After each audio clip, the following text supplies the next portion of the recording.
In 382 BC, a Spartan commander named Phoebidas was leading troops to reinforce a campaign in northern Greece. They were passing by Thebes. This is not out of the ordinary. Greece is very small. There's not a lot of room to move armies in neutral territory. But suddenly they turned and made a surprise attack on Thebes. On the surface is not so strange. Sparta is a unique, emotionally disciplined and authoritarian place. They're often at odds with other Greek city-states because of their differences and their desire to rule. And Thebes was a frequent enemy given their strong democratic leanings and focus on including love in their military ideals, which Sparta didn't really like that. This triggered a series of events that led to Thebes ascending to at least equivalence with Athens and Sparta, turning it into a recurring conflict between three city-states, something far more complex than a war between two powers, a tale of three city-states, if you will. Each will take turns, or did take turns, allying with one another against the other, or others, with various involvement from foreign powers, and each took turns dominating the other powers in the region. As fans of A Song of Ice and Fire, we know this very well. We know the rise and fall and general chaos that revolves around these sorts of engagements and these sorts of situations. Even when much of the narrative in Game of Thrones was focused on Stark versus Lannister, it was more than clear that the Baratheon brothers and Daenerys and maybe the Ironborn would make their claims to the Iron Throne or at least get very involved. As Varys told Illyrio very early in the book, this is no longer a game for two players if it ever was. And truly, it never was. So in this, we have, instead of the Iron Throne, we have a struggle for supremacy in Greece from within and without. Just like the Iron Throne includes powers from Essos, so does this include powers from the East. This unrelenting civil conflict, which at many times is going to remind us of the War of Five Kings, was very exciting, but also it made them a target of foreign powers who took advantage of this chaos. Said, hey, look, you guys are going to fight each other, or that makes you weak, and we can come and attack you instead. So they wanted to make the Greeks into subjects or slaves or something along those lines, and they also wanted to get involved in that highfalutin Greek culture. Because we're fans of A Song of Ice and Fire, and that's our anchor, though, characters are the most important. We're going to talk about a lot of fun events and things that happened, but mostly we're going to focus on the characters, because that's the most interesting thing. This is why I'm so excited to deliver these episodes. Yes, episodes. This is going to take more than one episode. It's been a favorite period of mine for decades in ancient history. You do have some incredibly exciting and colorful characters from the ancient world. And it's a span of time that's surprisingly well documented. Our sources are pretty good. It's better than a lot of medieval sources or sources from other eras that come later. I mean, this is 2,500 years ago-ish. But we have worse records on some things that were only 1,000 or 1,500 years ago. And a lot of these characters, they're so well described and so vivid, they're very easily comparable to a lot of familiar A Song of Ice and Fire characters. So it's, as we do with this style episode, it's like a fast forwarding. I can tell you, hey, this guy is like, well, I'm wearing a Prince Daemon shirt because there's a character very similar to Prince Daemon in this episode, very featured. So that helps you understand this guy right away. I don't have to go through 20 minutes of describing someone's personality when I can just say, hey, think of Prince Daemon. So it's a head start on getting in their heads and what they're all about. Along those lines, we have a character who's kind of like Stannis, mashed up with Baelor Breakspear and Corin Halfhand. There's another man kind of like Brandon Stark, mashed up with Barristan the Bold. That's Ned's brother, not Bran. We have a Cersei with the brains of Olenna. We have a Sea Snake. And of course, like I said, we have a Prince Daemon. We have an unbelievable Tywin parallel who was actually called the Lion of Sparta. But he also has elements of his children, Tyrion and Jaime. A major player here as well as Persia. They're going to really make you think of Valyria, a little bit like Slaver's Bay. They engage in enough incest to make Targaryens blush. And you're going to hear some things that are far crueler than anything Maegor ever did. And good God, they're wealthy. Thessaly and Macedon are also going to get involved, though more so in the second half, but I wanted to mention that now. We have two different monarchs in the story that ruled for over 4 decades. We have a rebel pharaoh, a tyrant poet, a Pythagorean general, and a bit of an Iron Bank situation. We have prophecies and oracles, ancient relics, temple robbers, absurd sums of money, poisonings, backstabbings, you name it. Extreme excess, extreme restraint, the sacred and the profane, philosophers and phalanxes, murder and madness, hetaeras and harems, archons and assassins, gods and generals, bronze and blood, bribery and betrayal, love and lust, incest and innovation, Olympiads and oracles, and so much more. That was a lot, but there's even more. And of course, as I said, this is through the lens of A Song of Ice and Fire, resulting in a potent pantheon of parallels. All that and more on this episode of History of Westeros podcast. Hello and welcome to another episode of History and Westeros, one of our fun subcategories where we dive into real world history through the lens of A Song of Ice and Fire. If you're watching this live, it must be 3 o'clock Eastern, because that's when we go live on YouTube most Sundays. If you aren't here catching it live, well, you can catch it later on Spotify as an edited version, a little cleaned up, a little nicer sounding, or if podcasts are your preferred vehicle, you can find us on any podcast platform. And if you sign up to become a member on Patreon, you can get it ad-free. Speaking of Patreon, our members voted on a series of topics this year, which we call Topics Moot. This is the final episode of Topics Moot 2025, except that we added 6 more at the end because, well, Duncan Egg Show got moved to 2026, so we had to add some more content for the year. So, mini moot to follow, but this is the end of the regular Topics Moot. If you have questions for us, especially in an episode like this where I'm going into an area where I don't have as much expertise. I have expertise, but not nearly as much as I have in A Song of Ice and Fire. Of course, I'm always open to feedback. We're always open to that, corrections, additional content. I expect there may be even a little more here because it's a bigger topic. Some of you already know it pretty well or know parts of it. So definitely would love to hear from you all. If there's anything you want to add, anything I missed, something I got wrong, etc. Let's start with the trivia question. What is the name of the region in which Sparta resides? Like their little country around them. It's not called Sparta. The city is called Sparta, but the country around it. And I don't mean Greece. That's a smaller region than that. It's derived. Here's a hint. It's derived from a word that means using as few words as possible. Answer at the end. Our sections today. Let me read you that real quick, folks. We've got our setup. Then we have the bloodless coup of 382. Yeah, that rhymes. The judgment of Sparta. Followed by flashback, Persia and the Peloponnesian War. Then civil war. Then we have the defense gets offensive. Then we have the Corinthian War. Then the King's Peace. That's a familiar term, and that is indeed what they call it. That's not a term I'm using. That is what they called it, the King's Peace. Spartan occupation. And we'll finish with fire and blood and smoke. Let's introduce our main source, someone I've spoken of many times throughout the years. That's Plutarch. This episode is where we will cite him perhaps more than any other time. But here is what other people have to say about Plutarch's parallel lives. Quote, Plutarch's Parallel Lives has received widespread praise from notable figures throughout its centuries of popularity. The 1559 first French edition was hailed by French author and philosopher Montaigne, who commented, "We dunces would have been lost if this book had not raised us out of the dirt." Beethoven, with the progression of his deafness, wrote in 1801, "I have often cursed my creator and my existence. Plutarch has shown me the path of resignation.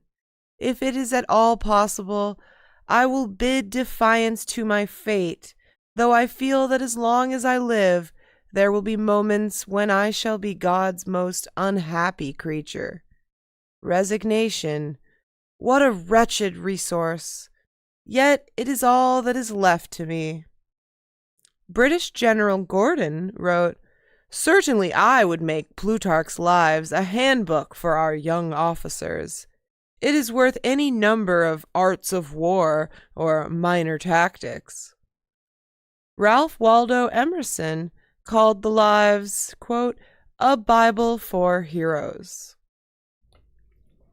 That is insane praise from some serious heavy hitters. Beethoven? Ralph Waldo Emerson? Seriously, wow, right? That is a wide spectrum of expertise and accomplishment. Like, Ralph Waldo Emerson and Beethoven are famous for very different reasons, right? And of course, there's a lot more praise out there for it. This is just a selection of praise for Parallel Lives and for Plutarch. I mean, it's 2,000 some years old, right? Imagine how many likes, views, and comments and shares Parallel Lives would have if YouTube existed back then. I wish I could see how many downloads the Audible version, which you can get on Audible. You can get Parallel Lives on Audible. It's read by the most British-sounding person ever. How many downloads will that have 2,000 years from now? Plutarch would have a lot of subscribers. Someone would still be putting out content on his channel, making shorts and just releasing clips. And yeah, I mean, it's an amazing resource, but we, as people living 2,000 years after things were written, it's so rare that we get anything from that long ago. Most things written that long ago, we don't have anymore. They were destroyed. They were lost. It's such a gift when we have anything. But this is actually really well written. That is a cut above. It isn't just information from the ancient world, which we will take anything. We'll take any information from the ancient world because it's scarce and there's a lot of gaps. But this guy, he wrote it really well. He's a great author and a great manager of the information. His purpose, though, wasn't to write history. He's honest, but he wasn't trying to write history. He was trying to write about people, which is what makes this so great as a great source, is we're trying to talk about people first. Events, times, and places come after that in terms of importance. Plutarch is writing about behavior, morality, influence, destiny. And he was Theban, so that's handy. He lived well after Greece lost its independence, which is what we're building up to. The end of Greek independence, when Greece became one state. If you don't already know, well, you'll find out whether it gets conquered from within or without or whatever. During Plutarch's life and well before and after, Greece was ruled by Rome. Now, that's not who's going to win in the end here. Rome comes along much later. But during Plutarch's life, Rome was ruling. And he lived during the time of Augustus, the first emperor, which was widely regarded as one of the best times to be alive in history. Well, if you're free and male, that is. Which makes the women who are in this story, and there are some, they stand out even more because of how hard it is to stand out as a woman in this era. But we're also not dealing entirely with the Greek world, as we said. There's other nations getting involved. Plutarch wrote 25 parallel live pairs, a pairing of a Roman and a Greek. 50 people, right? 25 pairs of two. So we can set aside the Romans because, of course, they come way after all this. They were only a seedling as a nation at this point in history. But of the 25 Greek figures Plutarch chose to write about, the most impressive, most outstanding Greeks from the year 800 BC all the way up to about 100 BC. So 700 years of history. In this 25 to 30 year period we're talking about, 4 of those are in this story. A 5th is going to die right away, and 2 more are going to join. So we have 9 of those 25 living in this era, which is a 700-year era. So more than a third of them are in this really short period of time, which really packs a punch. You can see why I'm drawn to this time and why I'm excited to tell you about it. He also wrote some biographies, most of which are lost. One was about a certain Persian great king, though. And that's also in this story, the one who features most mainly. So we just have a lot of sources normally from an era that's very scarce. And some of what we're going to get into, of course, is George's parallels. The fact that some of these things happen in real life goes to show how realistic George writes. We don't need any more context than that. I wrote the episode such that we can add context as we go rather than just fire hosing you all at once. I just wanted to give you a little bit about Plutarch. Let's get going. The only other notes I wanted to have here are city-states are pretty comparable to the top houses in A Song of Ice and Fire in terms of how strong they are, in terms of how much money they can put in the field. Now, they're cities instead of castles, so that's a little different, but they still hold the land around them as well. Obviously, the democratic city-states aren't quite the same, but the ones ruled by kings or tyrants or oligarchies, very similar to houses in Westeros. And like that, like a house in Westeros, imagine that when the lord dies, a new lord takes over. That can entirely change the picture because this new lord might have a very different attitude towards ruling. Or maybe it's a lady.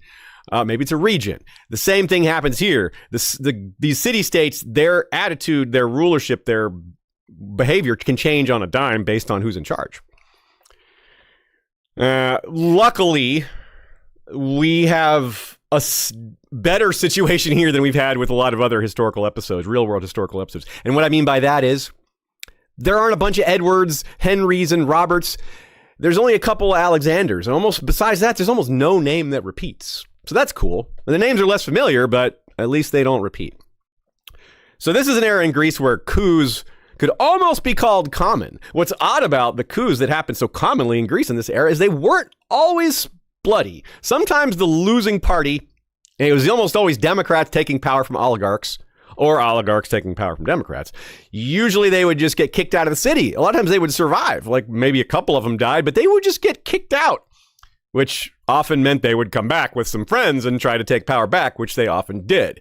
So yeah, sometimes there were deaths, and sometimes there were a lot of deaths, but this is the setting we're in. It isn't, the killing of the other party wasn't as common as you might think compared it to like something like Westeros. We start in the year 382 with one of those coups. We'll call this chapter 1. 3 chapters in this episode today with more chapters to follow in the next episode. In the year 382, as I described in the intro, we have the Spartan commander Phoibidas. He was leading a group of soldiers to Olynthus to reinforce a campaign going on up there. Now, Olynthus had defied an alliance that Thebes was part of, but they weren't really happy being a part of it. So they didn't send any troops to help Sparta, even though Sparta kind of expected that. Even with Sparta right outside their walls, they weren't worried. Hey, we've got walls. This is a relief army. It's not some big invasion force, so we're not worried. Go ahead. They can hang out there. We'll just keep an eye on them. Just keep an eye on them, make sure they don't do anything. That's fine. So you get some people standing on the walls, watching Sparta, make sure nothing happens. Eventually, the Spartans break camp, start to march away. It looks like they're leaving. But then suddenly they turn and run towards the city. Now, Thebes is not the size of King's Landing, but it's called 7-gated Thebes because it has 7 gates to get in, just like King's Landing. Now, Athens in this era pretty much is about the same size as King's Landing, although neither of those population figures are well established. We're looking at like 500,000. This was some kind of prearranged signal or time or something, because one of those 7 gates, the one that Spartans were charging right at, was thrown open. Something was planned here. The Spartans ran inside, and no one tried to stop them because they didn't even know what was happening. Also, the Spartans' timing was very precise. This was a holiday. It was a holiday called the Themistophoria, which was honoring Demeter and her daughter Persephone. It's a religious festival only for women. The men are just supposed to like hang out and chill and wait for it to be over. So people were pretty distracted. The Spartans didn't go about killing anyone. As far as we know, they didn't kill a single person. They went straight to the city fortress, which is called the Cadmea, because it was built by the legendary founder Cadmus. Now, this is like the Red Keep of Thebes. If you control the Cadmea, you control the city. So they went right to the Cadmea, and someone had given them like a key-like object. It's not actually a key, but it was the equivalent of a key. They used the key to get inside. They went right in. Well, wouldn't you think there's Thebans inside the fortress? No, actually there weren't, because this Themistophoria festival is celebrated inside the keep. And the men, not being allowed to participate, weren't in the keep. So this is the rare time, maybe once a year, maybe not even per year, where the only people in this all-important fortress are women celebrating a religious festival. That sounds like a security flaw, doesn't it? Yes, in fact, it very much does, and the Spartans took full advantage of it. They didn't kill anyone, or as far as we know, they didn't do anything untoward to the women. The Spartans are very pious. So interrupting a religious festival is already kind of a thing that isn't comfortable for them to do, so they weren't going to mess with the women too much. You can be a little skeptical of that, which is fair, but they were very pious. Not always in good ways, but they didn't want to, messing with a religious festival, like I said, that's a little big for them. And there would be people in Sparta who objected to this action. Now, there's 3 polemarchs of Thebes. These are the rulers. It's kind of like triarchs. Now, to be confusing, there is a term called triarch in Greece at this time, but it wasn't a ruler. It was a person that, of their own money, fitted a ship, a trireme. So if you are contributing to the citizen army with a trireme, you are a triarch. So polemarch is a much higher level rank. It's the three rulers of Thebes. Now, like the triarchs of Volantis, they have to be elected. It's a yearly thing. They're almost always very rich because to campaign and to get attention and to do all that stuff, you need to have money. There were the three polemarchs at this time were Leontides, Ismenias, and Philip. Forget about Philip. He wasn't even here at the time, didn't get involved as far as we know. He doesn't get mentioned, so I don't even know. But just forget about him. Now, Ismenias was the newer one, and he was a Democrat. Leontides was an oligarch, didn't like him. Well, of course, Democrat, oligarch, they don't like each other. That's not uncommon, no surprise there. But it was Leontides that worked with the Spartan commander Phoibedas here, apparently. He's the one with his friends that opened the door, let them in, and let them seize the Cadmea. So Leontides knew this was happening. He may have even been the one that gave them the key to the city. And so as soon as Phoibedas and his troops captured the Cadmea and kicked out all the women, he just walked right to the city square where a lot of the men were hanging out waiting for the festival to play out and said, hey, y'all, Sparta's our friend. And they have control of the Cadmea now, so that's what's up. And the people are like, wait, what? This was such a surprise, right? You don't expect to just be hanging out in the city agora, just, having a drink or chatting with your friends about philosophy. Maybe you're exercising. All of a sudden, someone walks up, one of your own citizens, and it's like, hey, actually, Sparta's in charge now. Wait, what? We didn't have a fight? There was nothing? That just happened? Like, without anybody being killed? Like, really? Yeah, that's really what happened. It's kind of embarrassing, actually. And Leontides says, hey, since I'm a polemarch, we polemarchs have the right to prosecute anyone who is against the common peace, such as my fellow polemarch Ismenias here. Ooh, Democrat, bad. Also, he's accepted a lot of money from Persia. Now, that's a pretty big deal. Accepting money from Persia is a problem. It can be corrupting. A lot of people look down on that. Persian influence is a negative thing. We don't want to be like Persia. It's called Medism. It's actually a thing you can be tried for in court for being too friendly with Persia. As we're going to see, there's a lot of people who get too friendly with Persia that never get called for it. But because this is just a political excuse to go after his enemy. Now, to be fair, he did accept a lot of money from Persia. But on the other hand, it was to fight against Sparta, which doesn't make him look good in this moment when Sparta has just taken over. Plato wrote about Ismenias and actually said he was kind of weak. Said he was a weak moral fiber man. Either way, he was convicted and put in jail. And a new polemarch was replaced him named Archias. And of course, Archias was an oligarch. Meanwhile, the leading Democrats of the city, word spread around. They found out and they left. They fled. They're like, we got to get out of here. They already threw Ismenias in prison. We could be next. They're probably going to execute Ismenias, so we really don't need to be here. The leader of this group was called Androcleides, and there was a young man called Pelopidas, who's going to be pretty important, that was in this group, a very outspoken, high-spirited, aggressive, charismatic guy who is our Brandon Stark parallel. They ran to Athens. They fled to Athens, which of course is a hub of democracy, but Athens is wary about upsetting Sparta, especially in this era because Athens was a little weaker than they had been. They had lost a big war to Sparta only 20 years before, a long, long war, so they're kind of scared of Sparta.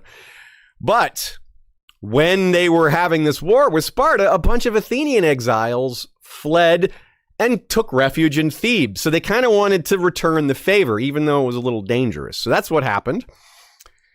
Now, like I said, coups were common, but this was really outstanding because of how wildly successful and bloodless it was. So it was a big coup for Sparta and a big embarrassment for Thebes. But as I also said, not everyone in Sparta liked this because A, it wasn't necessarily something they all agreed to. B, it was during a religious festival. C, well, there's a C and a D and an E we'll get to. There's a lot of other issues here. Now, this is, again, a very small region we're talking about. The distance from Thebes to Athens is 57 miles. You can get there in a day. The distance from Athens to Sparta, 133 miles. You couldn't get there in a day there, too. Pretty hard, maybe more like 2 or 3 days. But if you're going as fast as you can on foot or by horse, you can totally do that. Sparta to Thebes is only a little more, 148 miles. So these three powerful city-states in a relatively small country of Greece, not very far from each other. This is a parallel to A Song of Ice and Fire because you might be saying, what? Westeros is huge. Yeah, it is huge, but they make it feel smaller by messenger ravens. Information goes way faster than it could normally go because of the ravens. So we have the equivalent here, which is that, well, we don't have messenger ravens. We just have short distances. So a message can go from one of these cities to another in a day. So it isn't a matter of, oh, no one knows this happened yet. People find out things quickly. On the other hand, the big player Persia here, the Empire of Persia, is 1,800 miles away. So just for perspective, they're very far away. They do take a while to learn things. That said, Persia had one of the most advanced postal systems, one that wasn't matched for centuries after they fell. So they were really actually quite fast with delivering messages. That said, it still probably took weeks. The judgment of Sparta. So let's get Sparta's reaction to this seizure of the Theban Cadmea. They were of two minds about it, which is kind of a typical thing to happen in Sparta because Sparta had 2 kings. Yeah, it's kind of weird, right? 2 kings. They had 2 kings. They also had 5 ephors. So the ephors were like a council of elders. They had a lot of power. The ephors absolutely could stop a king or condemn a king or they couldn't like have him killed, but they could overrule a king. There were also 28 Gerousia, who were like a third level, like a senate of sorts. So yeah, Sparta had a very unique setup. They had a constitution with 2 kings, but all these other lower level guys who were quite high, and then the citizens. And the citizens of Sparta, their only job is to prepare for war. That's it. That's their only thing they do. Anything else is unmanly to them. War, that's it. Every other job is done by their slaves. Now, this is something we'll get into much later. Spartan slavery is common in Greece, even more common in Persia in this era. But the Spartans enslaved their own neighbors, other Greeks, which is, to us, that's like, well, what's the difference in slaving? And slavery is slavery. But to Greeks, this was a big deal because they all thought they were superior. So Greeks enslaving other people, that's fine. They're lesser. Greeks enslaving other Greeks, that's a rub because they're all Greeks and they should supposedly be somewhat equal. That's going to come up later. Sparta's problem is that their society was so hierarchical, so elite, so exclusive, that to be a Spartan citizen became increasingly different. The Spartan citizen body was just, every generation, it was getting smaller and smaller because it got harder to get in, and it was decreasing in numbers over time. This is a really internal problem that was really going to rear its head several times. So Phoibidas, the commander, they recalled him to face trial. Again, only had to, probably took him 2 days to get back, maybe 3. And they sent a different commander to take his place in the meantime. So, first of all, not only was this a strange thing to have happen, Spartan commanders, because of their very rigid authoritarian system, a Spartan commander taking the initiative, changing the plan, especially to this degree, almost unheard of. So that alone was very strange. But you got to take another look at this. It's a different way to look at it. Because it's so out of line, that creates a little confusion, a little chaos, and a smart person can use that chaos to manipulate the situation. Introducing King Agesilaus, the older of the 2 kings, the much more dominant of the 2. Phoibidas was asked on the stand, the equivalent of the witness stand, did you do this on your own or did someone order you? There was a suspicion that someone ordered him to do it secretly, and that suspicion fell on King Agesilaus. Agesilaus really didn't like Thebes, as we're going to see. I'm going to get into plenty of detail on that. Agesilaus stepped forward and said, look, Phoibidas, what he did was good for Sparta. If it's good for Sparta, it's good. That's what our attitude should be. Very it's unfair for everyone else, but if we can do it, it's fair. It's very hypocritical, very unjust. Like if it's helped Sparta, it's positive, it's good, it's ethical. It's not a very agreeable moral position, but one that you'll see Agesilaus is very consistent with. So Phoibedas was like, no, I'm not going to say who did it. I'm not going to say anything. They took his position away. They fined him. Agesilaus said, I'm going to pay that fine for you, Phoibedas. How suspicious is that? He pays the guy's fine, and then in maybe a few months later, after it all blew over, Phoibedas was given another command position. It's like nothing even happened. This is just blatant, isn't it? Like, Agesilaus totally told this guy to do it, didn't he? And as we'll see, oh boy, there's going to be so many reasons for Agesilaus to want to go after Thebes. Even without all that detail, it seems pretty straightforward almost, though. Again, these two cultures have very different attitudes towards war and culture, even though they're Greek. And they have the same gods. Certain gods are more important to them. The Thebans care more about Heracles and Iolaus, who was his nephew, because they were lovers. And Thebes was real big on male love. Now, Sparta had plenty of male love, too. It just wasn't as coordinated. It wasn't as part of their society written down. It was like it was more of a don't ask, don't tell thing, even though it was pretty common. Whereas Thebes made it just straightforward. They talked about it openly. It was a big deal. It was included in their military. That's going to be something that builds throughout our story. So Agesilaus, let's talk about him. This is one of our most important characters. He became king in the year 400, so 18 years prior to the seizure of the Cadmea. He was already 45 when he became king, and he wasn't expected to become king. He was born lame. He was born with one leg longer than the other. Normally in Sparta, if you're born deformed, you get tossed in the pit. You remember that pit that Leonidas in the movie 300, this is Sparta, and he kicks the Persian emissary into that chasm? Well, that probably didn't happen, but they really do have that chasm, and they really did throw babies in there and other people if the baby wasn't perfect or right enough. But because Agesilaus was royal, they let it pass. Also because they didn't think he would ascend. He was way out the line of succession, so we'll let him go. Despite his being short and a bit lame, he excelled at hoplite warfare, which is really just, you got to be so strong and tough. You're carrying this giant shield way bigger than anything Westerosi use, something that Dunk or Brienne it would be a chore for them to keep up, even a big person like that. And they're all packed close together, just pushing on each other, stabbing at each other with spears with their bronze helmets, way heavier than stuff. These guys are really strong and tough.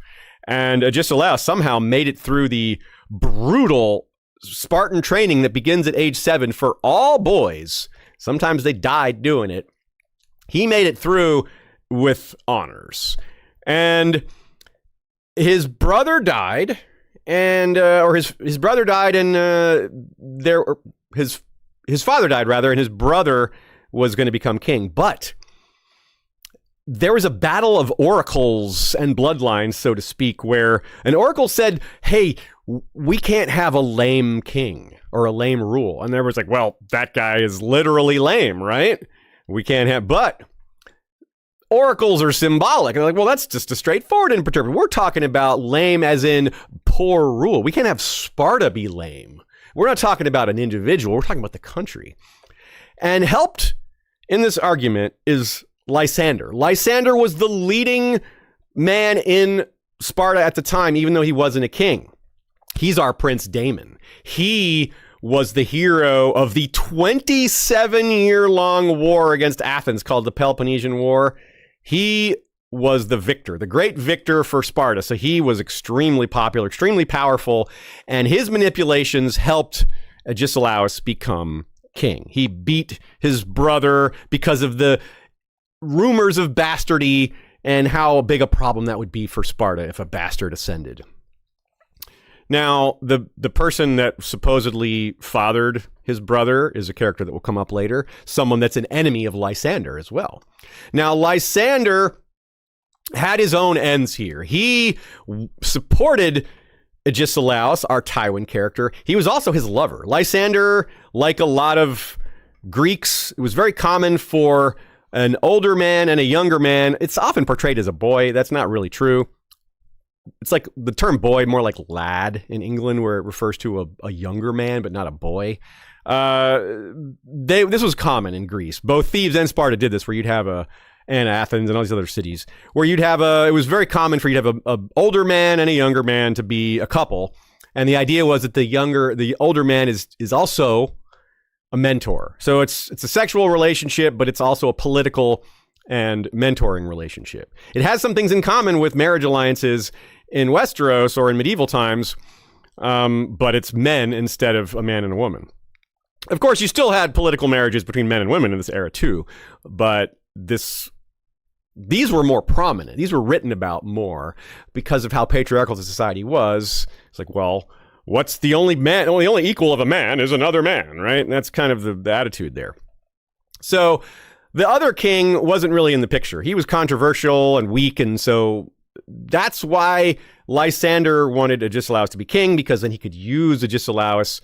Agesilaus, though, this is a puppet that was no puppet. He was heavily influenced by Lysander, but he had his own plans. So this is why he's so much like Daemon, Lysander, because super aggressive, a guy that united a whole bunch of Greek islands, kind of like the Stepstones, under him, and they all owed him favors. So he was very powerful because he had done a lot of things for a lot of people and had amassed a lot of followers, a lot of people that owed him favors, and a lot of wealth, a lot of glory. And he, of course, had these big ambitions.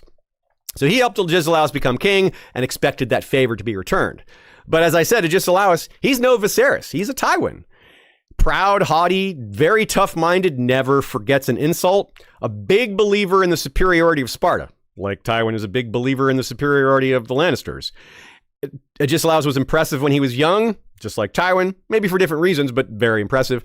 Also, just like Tywin, Agesilaus had a wife who was very influential over him. Hardly anyone could tell Agesilaus what to do. He didn't really consider anyone to be above him, but his wife was very, very influential. And her name was Cleora, which even kind of rhymes with Joanna.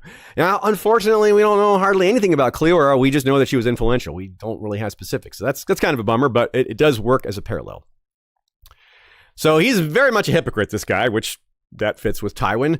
When his friends and family are concerned, he's all good to them. He wants to give them favors, be hypocritical, etc. When it's his enemies, he'll do anything. So this is a great pairing. We have an extremely ambitious Lysander, an extremely ambitious Agesilaus, and another power that traded in both money and favors loomed over this all. And that's where we're going next. Persia and the Peloponnesian War. This is 25 years prior. This is when Lysander was at his peak, and Agesilaus was just getting started. Now, 25 years before, Agesilaus wasn't quite king yet. He was about 8 years away from being king. Now we need to introduce our Iron Bank, our mashup of Old Geese and Valyria. A huge and decadent and long-standing power to the east that included almost everything from Western India all the way to Turkey, plus Egypt and Libya and other things in the south.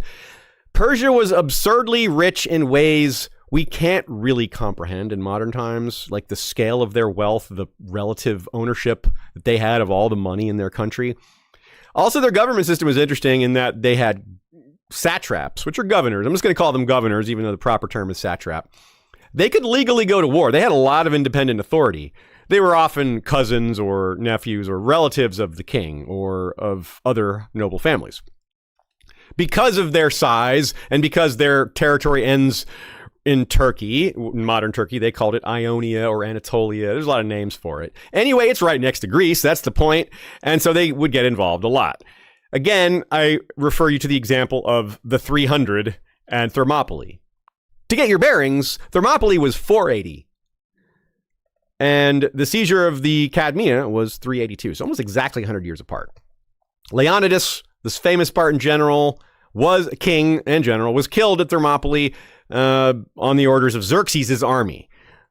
The details in that movie are all wacky, but the basics are accurate. There was a Xerxes. He did come with his army. He did have an enormous army.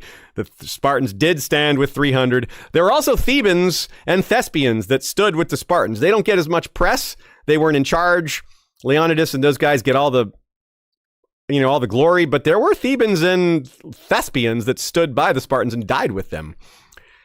The Thespians stayed loyal after the loss. The Thebans didn't, though. After Persia won at Thermopylae, Thebes is like, you guys are like right at our front door with your giant army. All right, we're on your side now. Fine.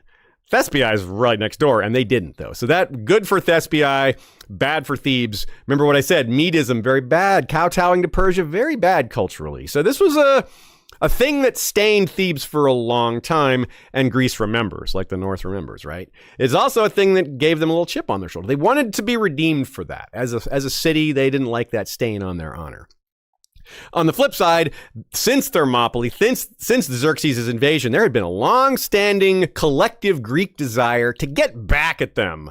Even though it had been 100 years, they hadn't forgotten. Persia had been embroiled in all sorts of their business. No one's going to forget about Persia when they're constantly involved or with war or bribery or this and that, allying with Sparta, allying with Athens, allying with who knows, just playing the game of thrones their way. So the Greeks were like, yeah, we need to get back at them. They came at us. They invaded us. We kicked them back out, but we didn't really hit them where it hurts. We embarrassed them, but they just went home and went back to being rich as hell. So it really didn't really bother them that much. It was embarrassing, but that's about it. Persia stopped trying to do what Xerxes did. Xerxes' plan was bad. Why invade and conquer and manage this place of Greece when you can just manipulate it with your absurd wealth? Because Greece wasn't that rich. So the Persian money went a long way. Ironically, a lot of times Persia would make coins with soldiers portrayed on them. So it's kind of like they were still using their soldiers, but in a manner of speaking. And they were really good at using their money. They got savvy at bribing the right people. A bribe here, a bribe there can totally turn a war. Bribe the proper commander. Yeah. Money instead of fighting. It was effective, and the Greeks looked down on it a lot. But they were more than willing to accept the bribes. Like, if someone else takes the bribe, oh, that guy's terrible. But if the bribe is to me, I have my reasons. It's fair for me to do it. So yeah, a lot of hypocrisy there. It's hard to turn down the amount of money Persia tends to offer here. But Persia also didn't want to have Greece fighting each other too much. That was good for them, because then if Greece is fighting itself, then they're not going to unite and come after Persia. But there's a balance there, because the Greek soldiers were the best of this era. Well, the infantry were, not the cavalry, the infantry. And so Persia's like, well, we got this giant empire. We're always having problems on the border. Greece isn't our only issue.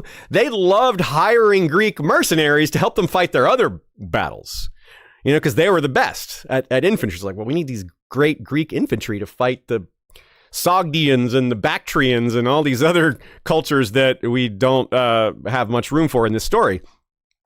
So there's a bit of a tightrope walk, a juggling act that Persia was always trying to do, trying to keep Athens, Sparta, and Thebes kind of equal to each other, but not too weak so that they could still hire mercenaries from them. They wanted those soldiers on their side.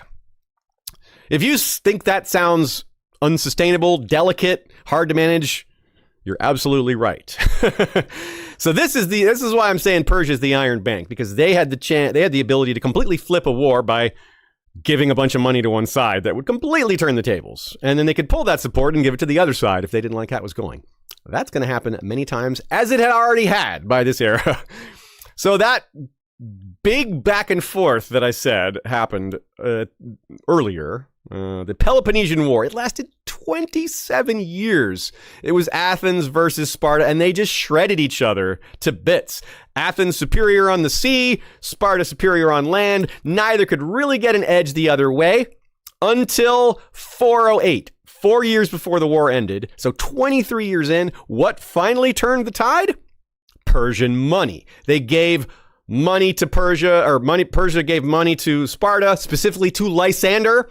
Lysander built a navy. All of a sudden, Sparta has a navy that can match Athens's because Persian money. The sailors aren't Spartans. They're just, paid hirelings. And Lysander was very smooth about this. He's like, I'm going to pay my soldiers, my sailors, more than the Athenians pay theirs. And so a lot of the Athenian sailors left to come sail for Lysander. The war behind the war kind of thing. The war of money rather than the war of just blood and salt here.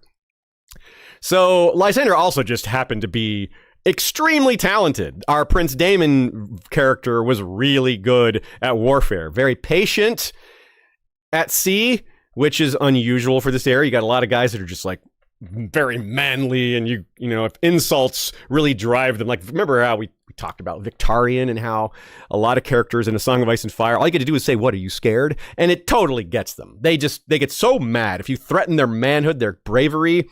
The Marty McFly effect. Yeah, there it is. That's right. So this worked. There's a lot of cases in the ancient world in this era where just taunting someone had an amazingly powerful effect. Lysander was immune to this. Mostly immune to this. Let's not entirely immune to this. Mostly immune to this. He was very patient. He would wait for his enemies to make a mistake and pounce on that mistake. He wouldn't charge right at them. He wouldn't just fight for the sake of fighting. He was very calculating and very good at it. Very talented. Kind of like Damon. He would attack when attacking was right, be patient when patient wasn't. And he was the first Spartan who was a really good Navy commander. They never had anyone like that before or really much after. So he was a really unique talent. They didn't produce naval talents because they didn't really have a navy. They didn't have ships. That just wasn't their thing. Sparta's very inland. And they didn't consider it manly. They thought being a sailor made you soft, which is kind of funny to think about considering how hard it is to be a sailor. Like, that is a rough job. But Spartans, they're like, makes you soft, makes you weak. Really? Well, yes. So that broke the stalemate, and 4 years later, Lysander had made all these moves, defeats Athens. And more on that in a minute. One thing I like to do here is include things that aren't just about war and politics. I want to include other elements of Greek culture here, so every 4 years, I'm going to describe a little bit about what happened in the Olympics. It's also going to help us keep track of the timeline. So in 408 BC, 4 years before the end of the Peloponnesian War, 26 years before the seizure of the Cadmea by Phoibidas, we had the 95th Olympiad. The most important 95th Olympiad already in the year 408 BC. That's so many, right? The most important race, or the most important event in the Olympiad was the stadion. It's the race, a foot race, like a 200-yard foot race, 180 meters. For a while, it was the only event. They developed it a lot. Eventually, they had like kind of a cool little starting spot where they had like a groove, a stone groove in the ground for the starting spot where you could dig your toes into it. And it was like it was kind of like the equivalent of starting blocks. They didn't have starting blocks, but they had this little stone groove that you could dig your toes into, kind of like get a push off. Anyway, this year, 408 BC, this guy Eubotus of Cyrene, he went to the Oracle of Libya. Cyrene's in Libya. And the Oracle said, you're going to win. You're going to win the stadion, the most important event of the Olympics. And Eubotus is like, cool. I'm going to go ahead and get ahead of that and go ahead and commission a statue of my victory. Before the race, he made a statue of himself being the winner. Now, it's common for winners to make a statue and dedicate it to Olympia. Olympia just full of treasure, full of statues, gold, silver dedications. No one would think to take this stuff because it's for the gods. Hold that thought. Anyway, he dedicates the statue ahead of time. So he's like, yep, I'm going to win. Before the event, he meets the famous Corinthian hetaira Lais. A hetaira is sort of like a courtesan or a geisha girl, kind of like that, very high-end sex worker, but more than a sex worker. Not just that, but that's one of the first things that come to mind. Now, Lais was the most beautiful woman of the era, according to our sources. And she was into him. But he's like, I'm training for my race here. I got no time for relationships. So to kind of push her off, to kind of blow her off a little bit, he's like, I'll marry you if I win. Which, he already knew he was going to win, according to the Oracle, right? But he's like, I can't, but I got no time for you right now. I got to train. So, when he won, he did win. What? he was ready to go with his statue. He's like, yeah, here's your laurel wreath, your victor's wreath. They didn't have the gold, silver, bronze medals. They had the olive wreath. You would wear that victor's thing on your head. Usually the statue would come a few weeks or months later, but he was ready. He's like, I got my statue ready to go, y'all. Here it is. And then he used semantics to wriggle out of that marriage offer. For some reason, he didn't want to marry the most beautiful woman of the era. Anyway, so he got out of that and married someone else. And that someone else made a statue of him again to show his restraint. Like he was so restrained, he didn't marry Lais. Lais will reappear in the story later. The Pancration is another important event. That's basically mixed martial arts. It's still called that in some circles today. You still hear the Pancration or Pancratus. A Pancratist is an athlete who competes in that. This guy named Polydamas of Scotusa won the Pancration. He was so impressive. He was so big and strong that the Persian king Darius II brought him all the way the 2,000 miles over there to perform feats of strength at his court. So this guy was a real something. Supposedly he died in a cave-in because he thought he was strong enough to hold the rocks back and got crushed anyway. Some guy named Euagoras of Elis. Elis is important because this is where the Olympics are held. They're the first people to hold the Olympiads. And this is a rich culture, rich community, a lot of horse racing. As you'll see, horse racing became a big part of the Olympiad. The 2-horse chariot race is called the Sonorus. This Euagoras of Elis won that. The 4-horse chariot is the Tethrypon. And the Tethrypon was worn by Archelaus I of Macedon. The king of Macedonia, that's right. He entered his horses and won. This was kind of a weird situation where these are rich people entering their horses into races. They're not the ones driving the horses. It's either a slave or some paid athlete. And they were allowed to enter more than one team. So some of these times you hear like, this guy won, but he might have entered 5 times. He might have had 5 chariots in there. There might have been 10 chariots and half of them were his. We don't know exactly. The records aren't that great, but it's neat to see. Moving on. A quote from Lysander. I cheat boys with dice and men with oaths. Yeah. Now the money flowed from Persia to Sparta because, not just because of politics, not just because it was in the Persian king's best interest to support Sparta at this particular junction. Yeah, he could switch his money support to Athens or Thebes later if he wanted to. Right now, he was giving money to Sparta.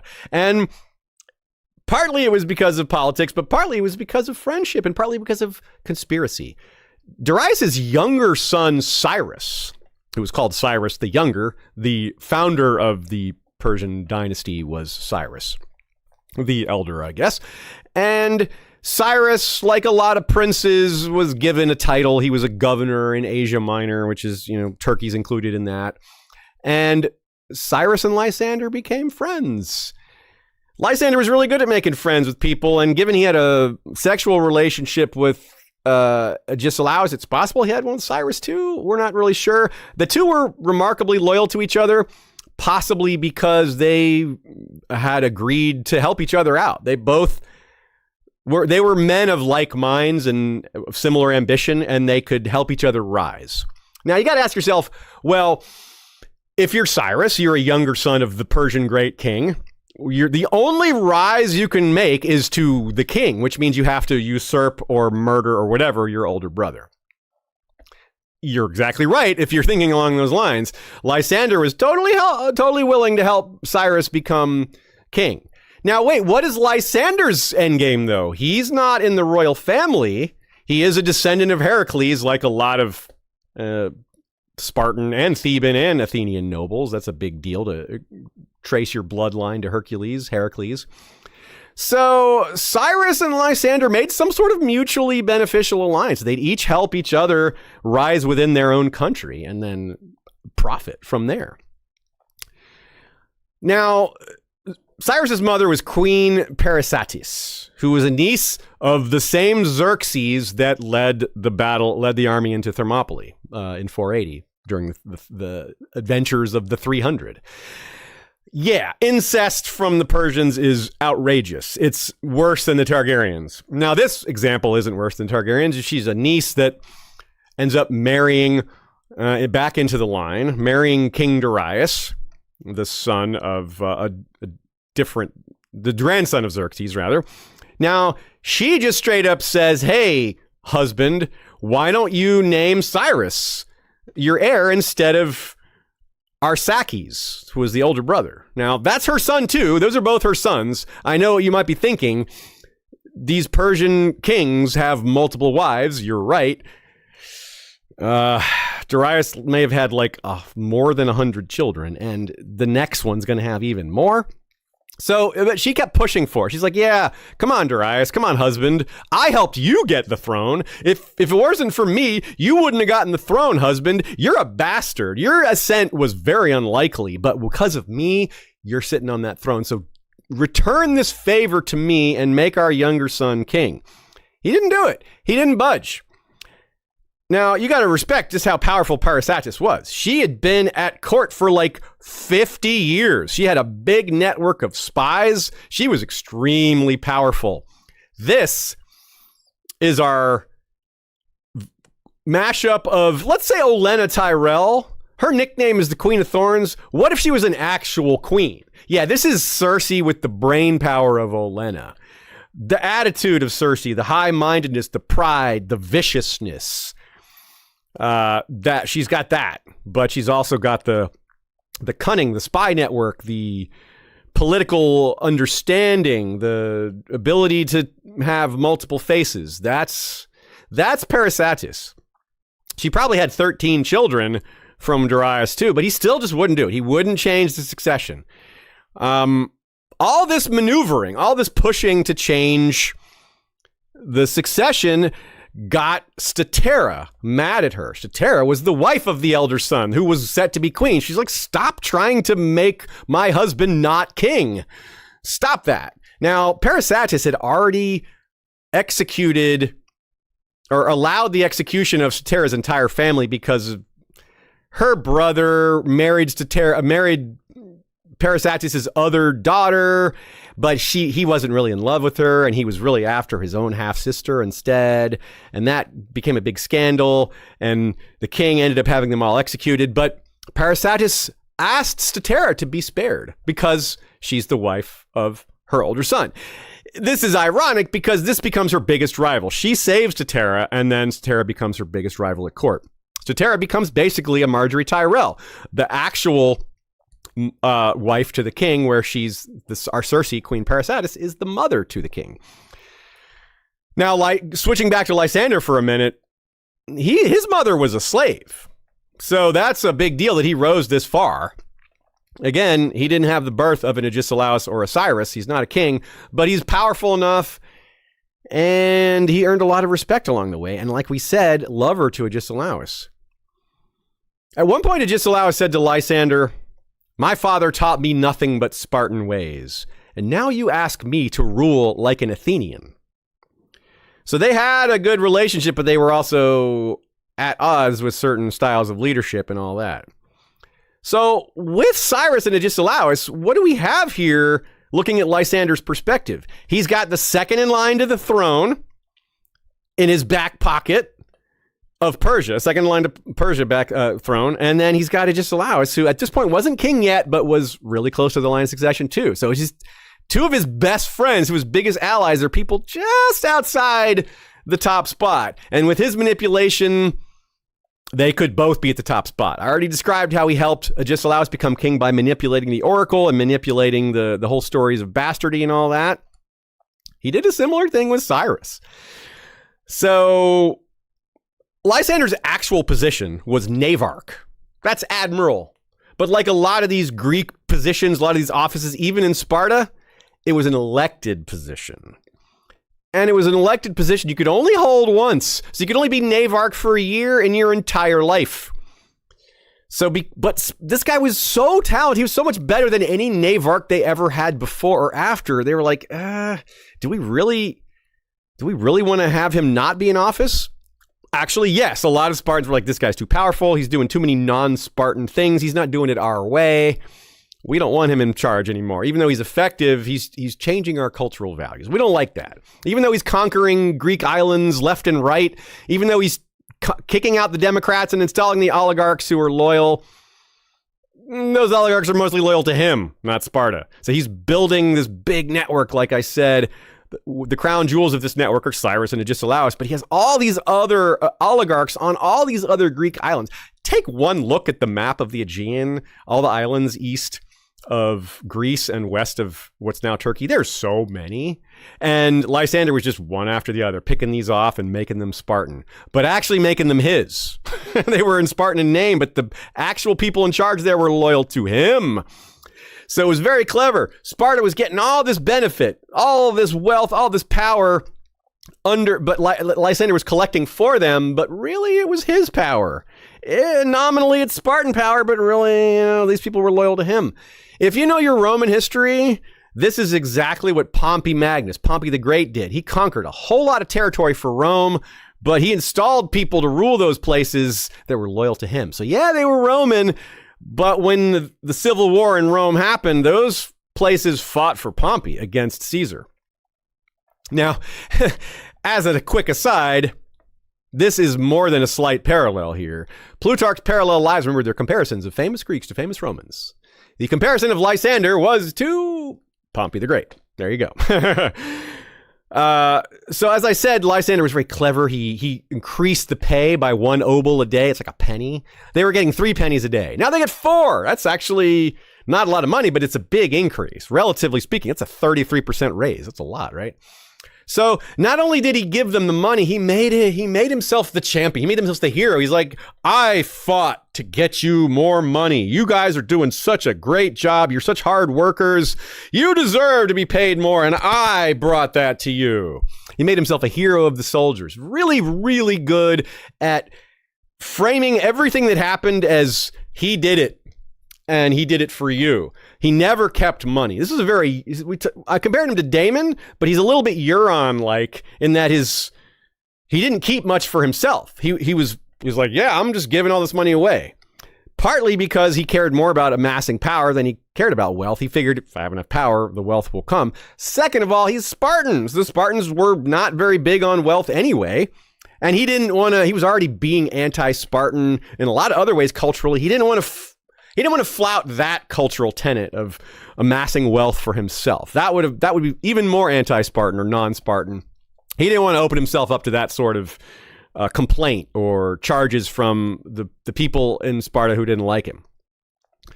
So he was very smart in keeping his hands as clean as possible while doing all these corrupt things. But again, 1-year term. When his 1-year term expired, the money to pay those soldiers, right? Well, he got that from Cyrus, right? Cyrus gave him that money to spread around and help. So they were allies, right? Persian money. So much of it, not a big deal for Cyrus. But they had their conspiracy, right? Their little backroom plan that they were working on. And how did this play out? Well, Lysander gave up his office. He told the new guy, Callicratidas, he said, hey, I'm giving you the best navy Sparta's ever had. And he's like, yeah, you probably are. Thanks for that. But Lysander didn't want Callicratidas to succeed. He wanted Callicratidas to fail. And so he gave all of Cyrus's money back. He's like, Cyrus, take your money back. Even though Callicratidas needs it to pay the crews. So he basically sabotaged Callicratidas. This guy was good. He was talented, but he's no Lysander, and he's no match for Lysander's cunning and underhandedness. And Cyrus was in on it. Cyrus was like, yeah, I'm keeping this money. I'm not helping you, Callicratidas. My buddy Lysander said not to, and that's how it's going to go. Callicratidas was smart enough to figure out this was happening. So he had to work extra hard to get more money from their allies, which made their allies not like him. They liked Lysander because he was giving them stuff, where Callicratidas is taking stuff from them because he has to, because Lysander left him with nothing. It was a brilliant move by Lysander, very cynical, very selfish, but it worked. Eventually, Callicratidas got into a naval engagement, got into a battle, and was killed. He probably wouldn't have lost if he had Cyrus's money, though, because the crews that deserted to him, to Lysander, because of the extra pay, went back, because that extra pay went away. And all those soldiers associated the extra pay with Lysander. They're like, that's the guy that was paying us more. So Callicratidas dies. The Sparta's like, okay, who are we going to make Navarch now? An envoys from Greece or from Grecian Turkey, Grecian Ionia, they call it. Ionia, the west coast of Turkey. There's a lot of Greek cities there. And an envoy from Cyrus show up at Sparta and they go, we want Lysander. Put him back in charge. We're your most powerful allies. That's what we want. Sparta's like, okay. Problem is, our constitution says 1 year only. You want us to break our own constitution? And they're like, yes, we do. And they're like, well, we're not going to do that. But we can get around it. Let's use some legalese. We'll send a different guy who's in charge. We'll send Lysander as his co-commander. And we'll tell the guy at the top what the real deal is. Officially, you're in charge, but you got to do whatever Lysander says. So it's just a big, like, we're getting around our own rules thing. Lysander's back in charge, right? So it worked. His plan worked. So this is kind of like what happened in Fire and Blood after the Dance of the Dragons, where we had an attempt to put someone over Oakenfist, but Oakenfist was like, nah, I'm not doing that. I'm in charge. This was kind of like that, except everyone was in on it. Everyone was like, yeah, Lysander's really in charge. 4 years later, this is the end of the Peloponnesian War, the final year of the Peloponnesian War, but coincidentally, King Darius of Persia is dying. That's a big deal because King Darius fell under Lysander's spell too. Cyrus, his son, convinces him this is important. Lysander gets to talk to Darius. Access to Cyrus gave him access to the great king. His amazing charisma worked on Darius too. Whatever he said, he put a spell on Darius. Darius was, even when he's on his deathbed, even with Lysander amassing all this power, he's like, yeah. Not only did he give Lysander more money, he put Lysander in charge of the treasury temporarily. The Persian king put this Greek guy in charge of his own treasury for a little while. That's bizarre. But this goes to show how incredibly talented at talking and alliance building that Lysander was.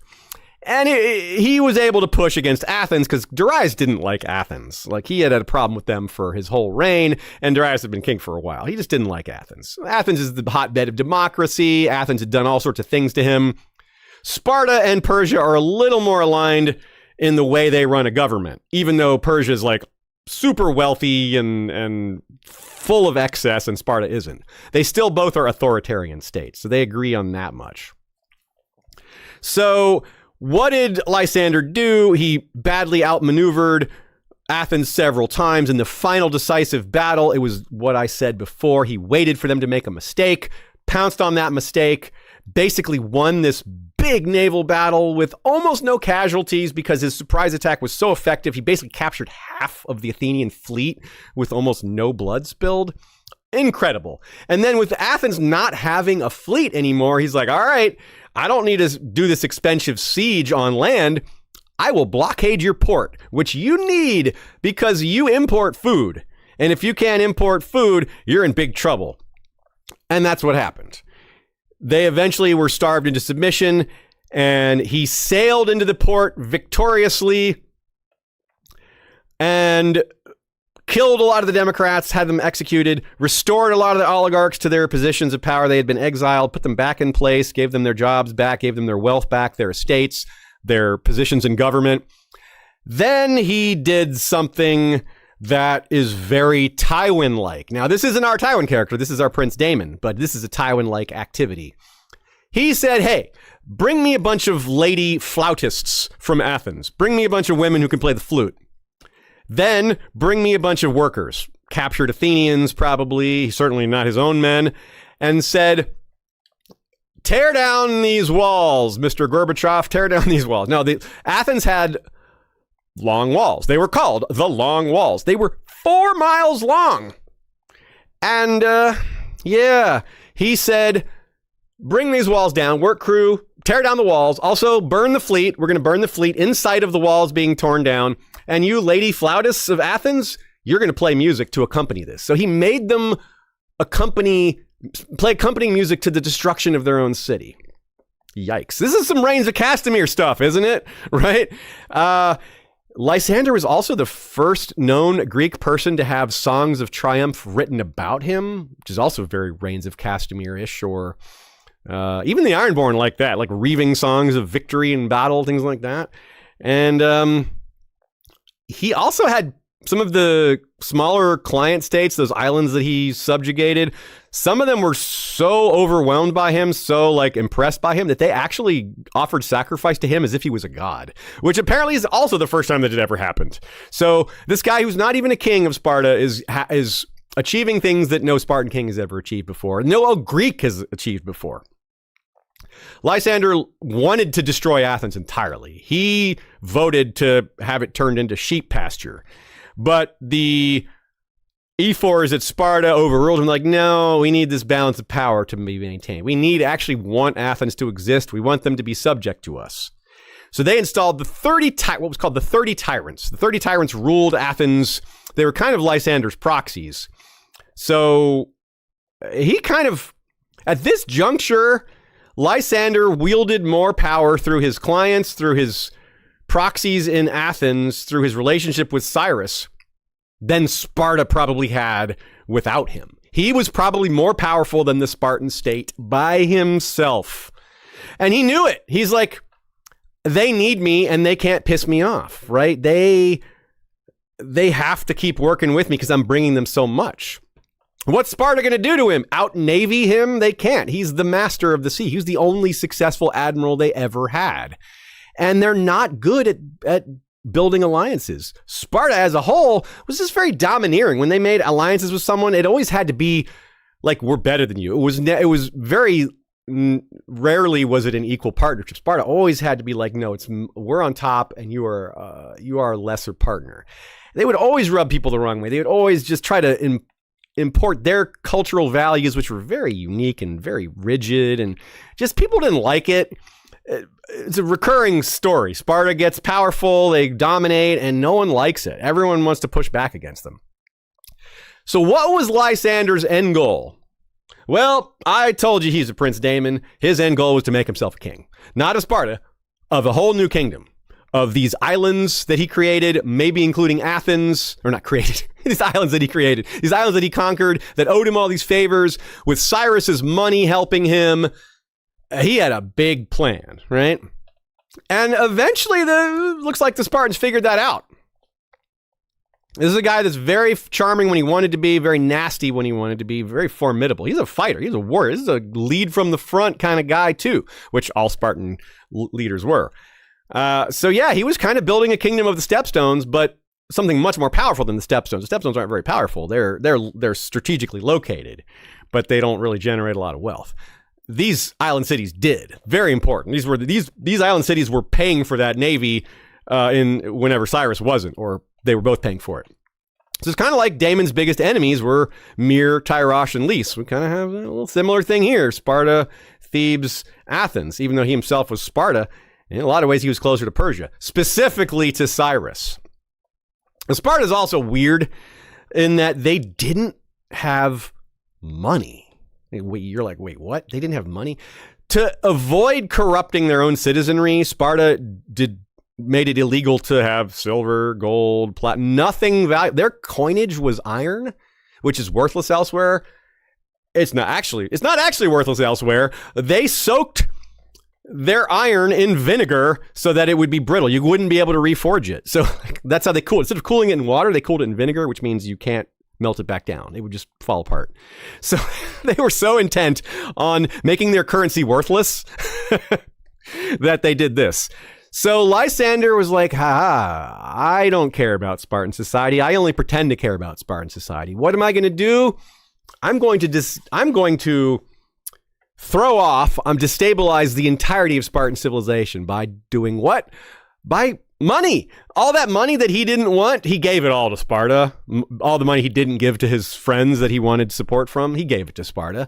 Sparta all of a sudden has all this wealth that is illegal, but they can't say no. It's all this wealth, and it's getting given to the people at the top. They're like, all right, well, we'll make exceptions. They talked themselves into it. They're like, well, we got to pay our mercenaries. We don't have to keep the money, but we can use it outside of Sparta. Yeah, right. They didn't.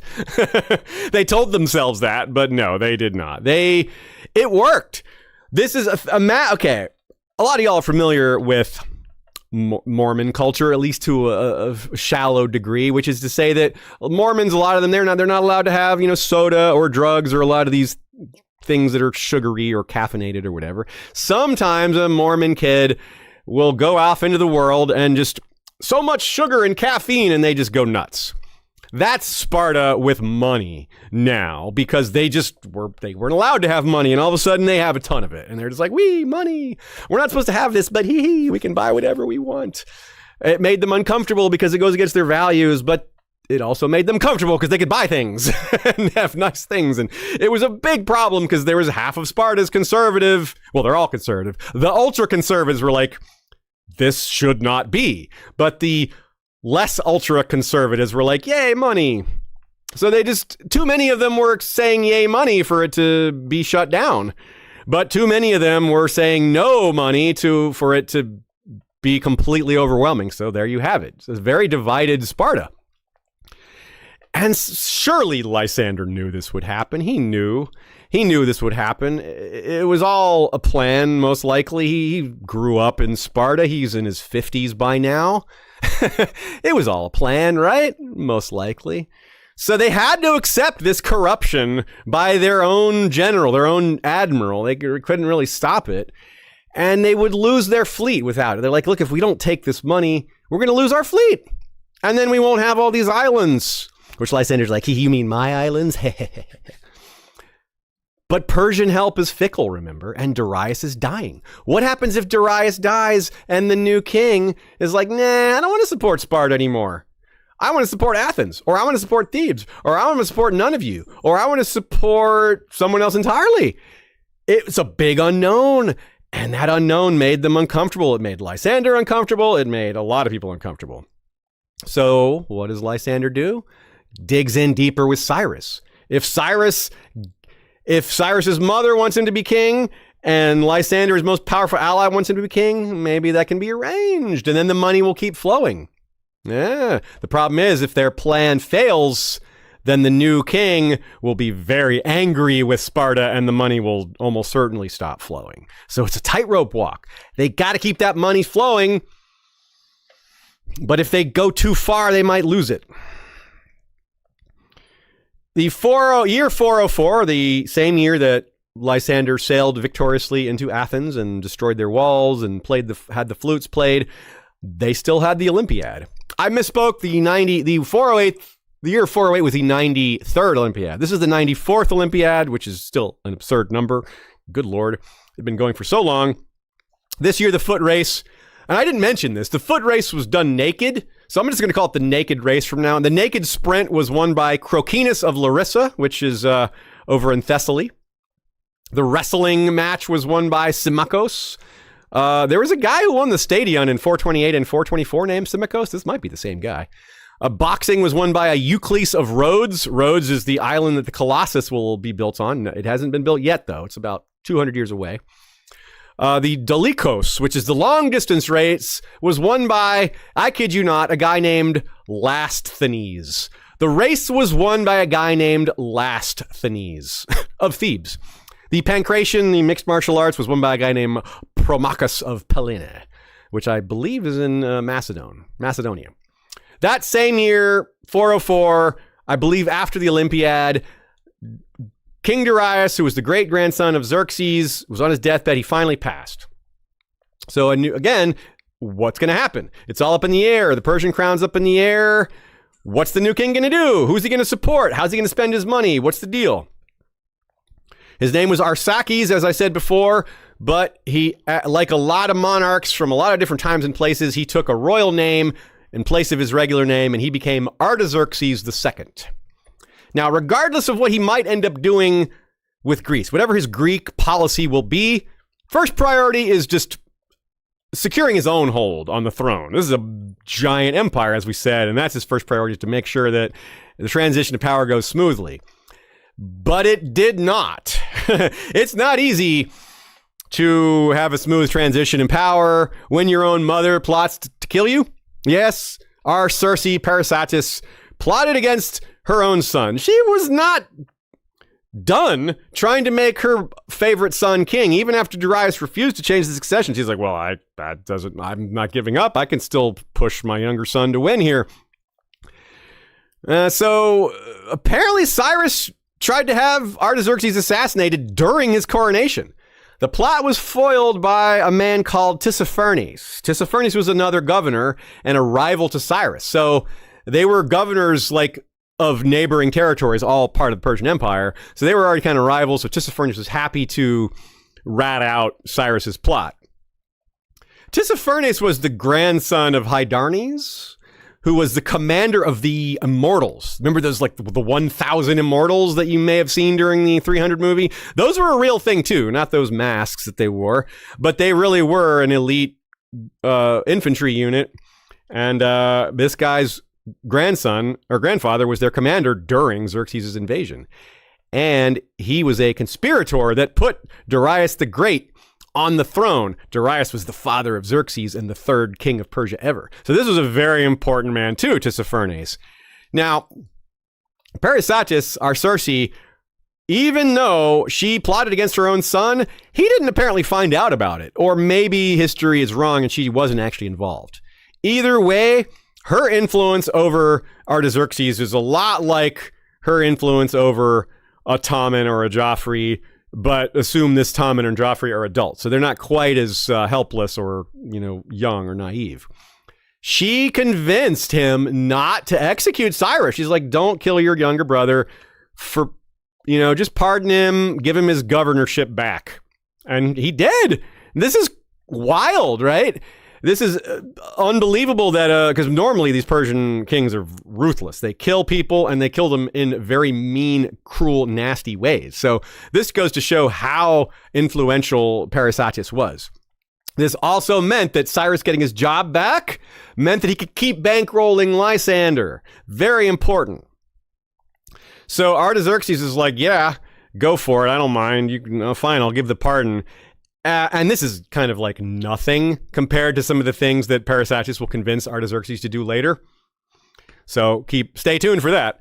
So one of the other famous characters in Plutarch's lives, a guy named Alcibiades, he was a warrior, a general, a student of Socrates. He might be the guy that cuckolded Agesilaus's rival's father there, or rival's mother there, a father. I said it right the first time. And he switched sides several times and back again, this guy Alcibiades. So he's an unbelievable story. He doesn't really play a role here, except that he gets killed by Lysander. He's, again, a worthy story. If you want me to tell the story of Alcibiades someday, I gladly will. Now, Lysander, of course, didn't wield the blade himself. He was one of his many friends and allies. This was a guy named Pharnabazus. Pharnabazus was a governor of Phrygia. Phrygia is the part of Turkey that includes the Hellespont, the part where, the closest spot where Greece and where Europe and Asia meet, the little tiny space between the Dardanelles, the Bosporus, where Istanbul is on the other side of it now. It used to be Constantinople, right? So the other side, the eastern side of that, the Asian side, that's what Pharnabazus controlled. That's a very important territory because it controls the crossing from Europe to Asia and back and reverse. So Lysander is having all sorts of success, but one thing that didn't work out for him was the 30 tyrants that he left in charge of Athens. They just couldn't handle it. They were not cut out to handle Athens' strong democratic spirit. Athens would not be held down by tyrants. Athens fought back. A guy named Thrasybulus, who has been compared to Winston Churchill by some modern writers for his Athenian pride and his leadership at a dark hour, which is what Winston Churchill is certainly associated with for his leadership during World War II. He led a revolt that was successful. They stationed themselves on a hill, and the tyrants sent their army and were in their army themselves and tried to attack. And the leader of the 30 tyrants, Critias, was killed in this battle, and the rest of the 30 tyrants fled. And now the other Spartan king by this era is the one that I said was worthless and not really a part of things. So Agesilaus had free reign. This is 3 years before Agesilaus was king, and this is him being weak. This is an example of why he was kind of pushed to the side. because he showed up with the Spartan relief army to try to take Athens back, but he didn't really want to. He kind of just let Athens reestablish their democracy. He was he wasn't really that Spartan for a Spartan king. He just was like, I kind of like the democracy here. Just do it. Have your way. I don't want to get into this long campaign against you guys. And this is part of why he was a target. Part of why Lysander and Agesilaus were able to push him out of the way. And in fact, he was condemned for his actions later and was forced into exile. Pausanias was. Pausanias went ahead and retired to Corinth, which is, like 100 miles away from Sparta. They just left him there. They're like, fine, you can live in Corinth. We don't care. You're worthless now. And he became an author. And he wrote about Spartan legal system. So, from king to author. Yep. So, Lysander was not done. He was against this. He was mad at what Pausanias did. He's like, we had Athens and you just let it go? This upset him, and he started behind the scenes working to nothing big, just change Sparta's constitution. He's like, I don't want this to ever happen again. We cannot have a weak-ass king, so I don't want to have hereditary monarchy anymore. Let's change to elective monarchy. He wanted to change the system that they had in place for 500 years, and let's not forget how conservative this country is. Changing their laws, that's a big ask. This sheer audacity, right? Wow. Yeah, sheer audacity. Let's take a quick break. Again, this guy's so much like Damon. Let's take a quick 5-minute break here and take care of some business. If you all are enjoying this episode, check out our Patreon. This is the kind of episode that, frankly, doesn't do big numbers. It's the kind of episode that a lot of people love, less people like. If you're really into this, if you're into this subject, you're really into it. If you're not, you're not.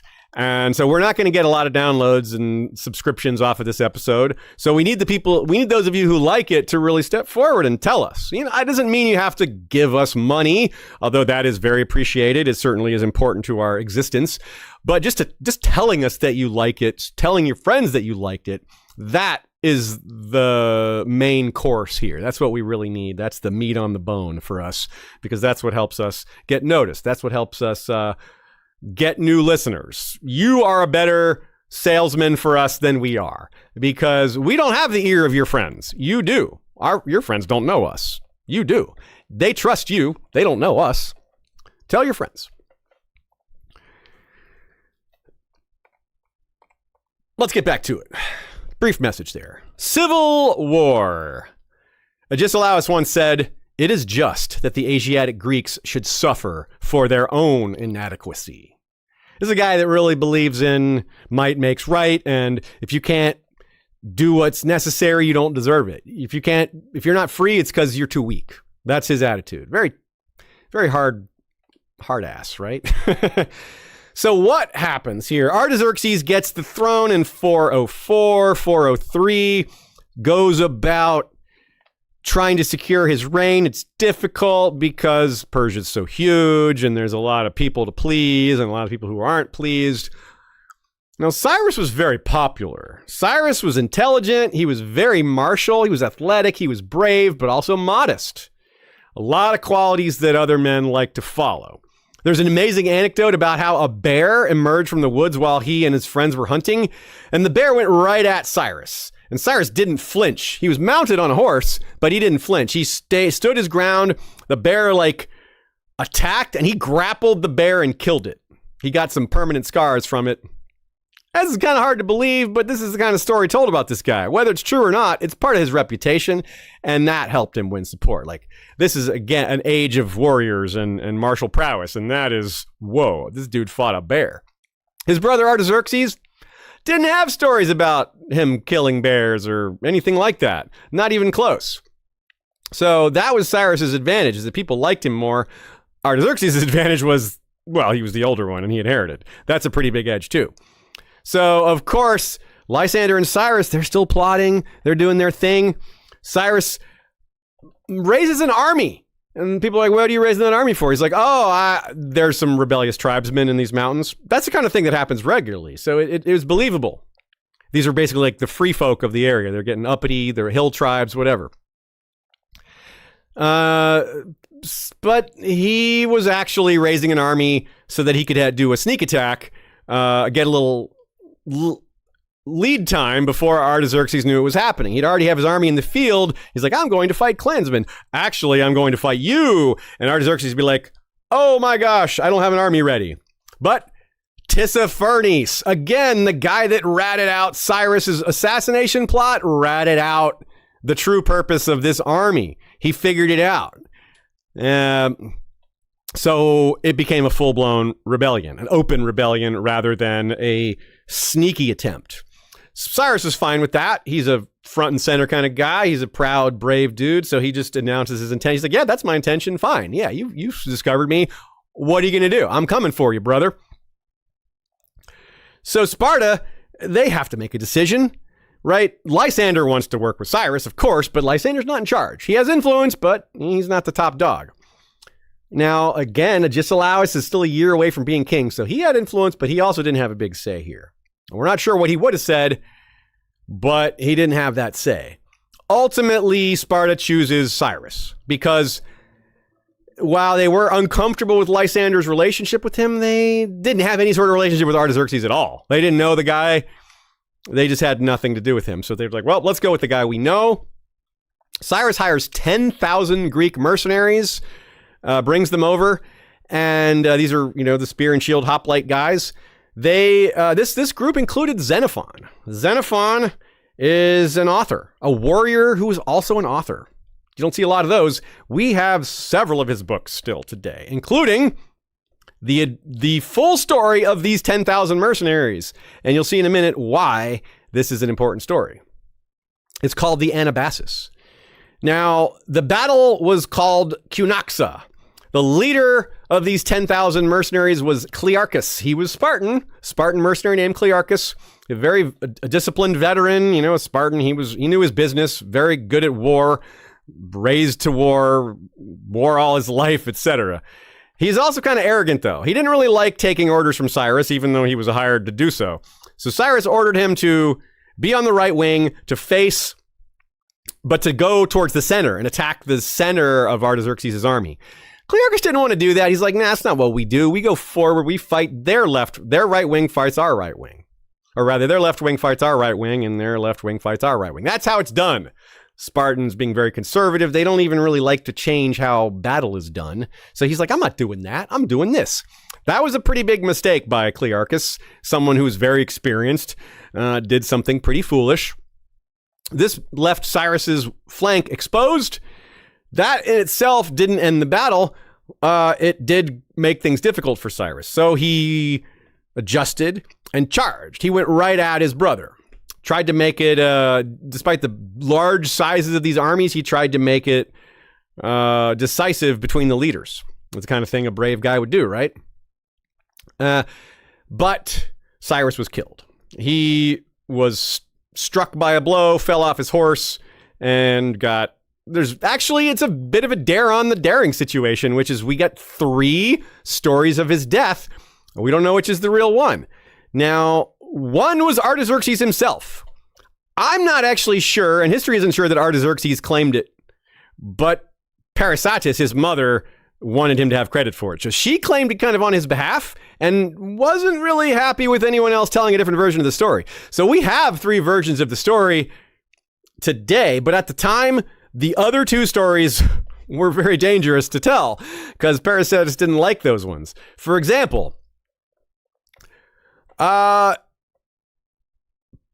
was a guy named Mithridates who said, he got really drunk and said, hey, it wasn't Artaxerxes, it was me. I'm the one who killed Cyrus. I deserve the credit. That was a very foolish thing to say.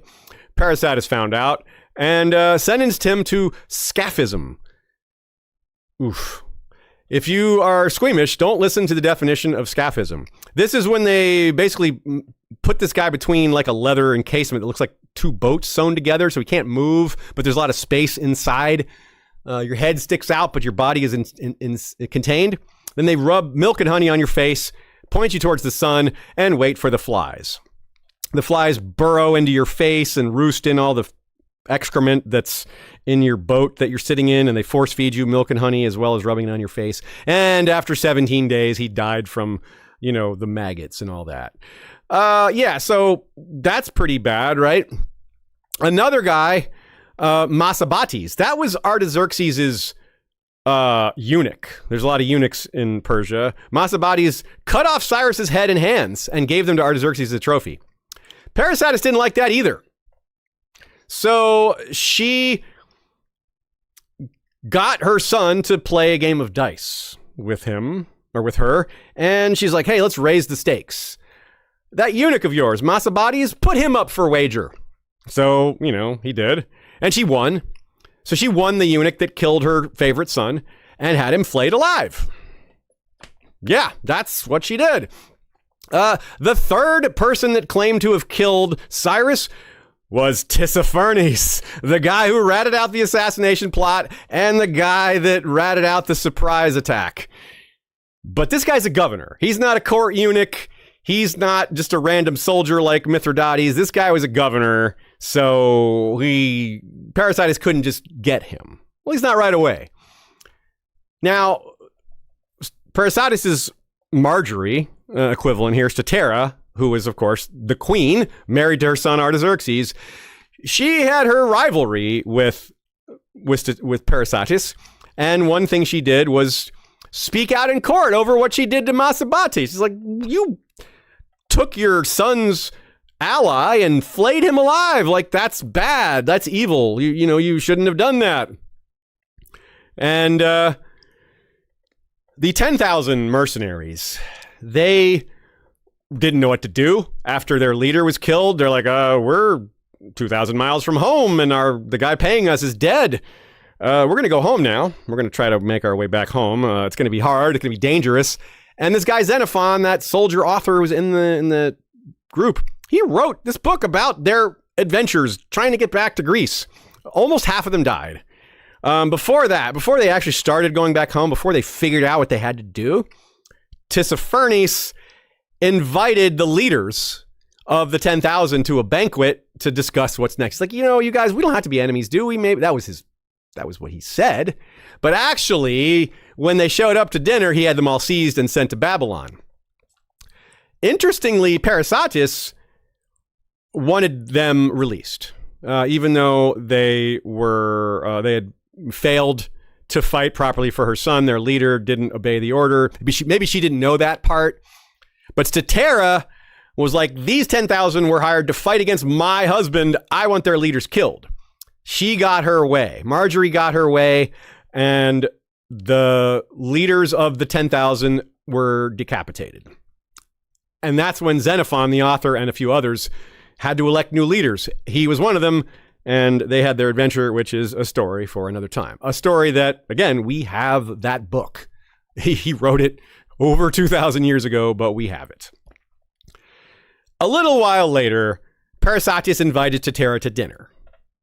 This is what they do from time to time. Yeah, Marjorie and Circe, they dine together. They hate each other, but they sit there with their inscrutable faces, cutting remarks to each other and trying to maintain their composure. Who can be better at insulting the other person without making it obvious that it's an insult? That kind of thing.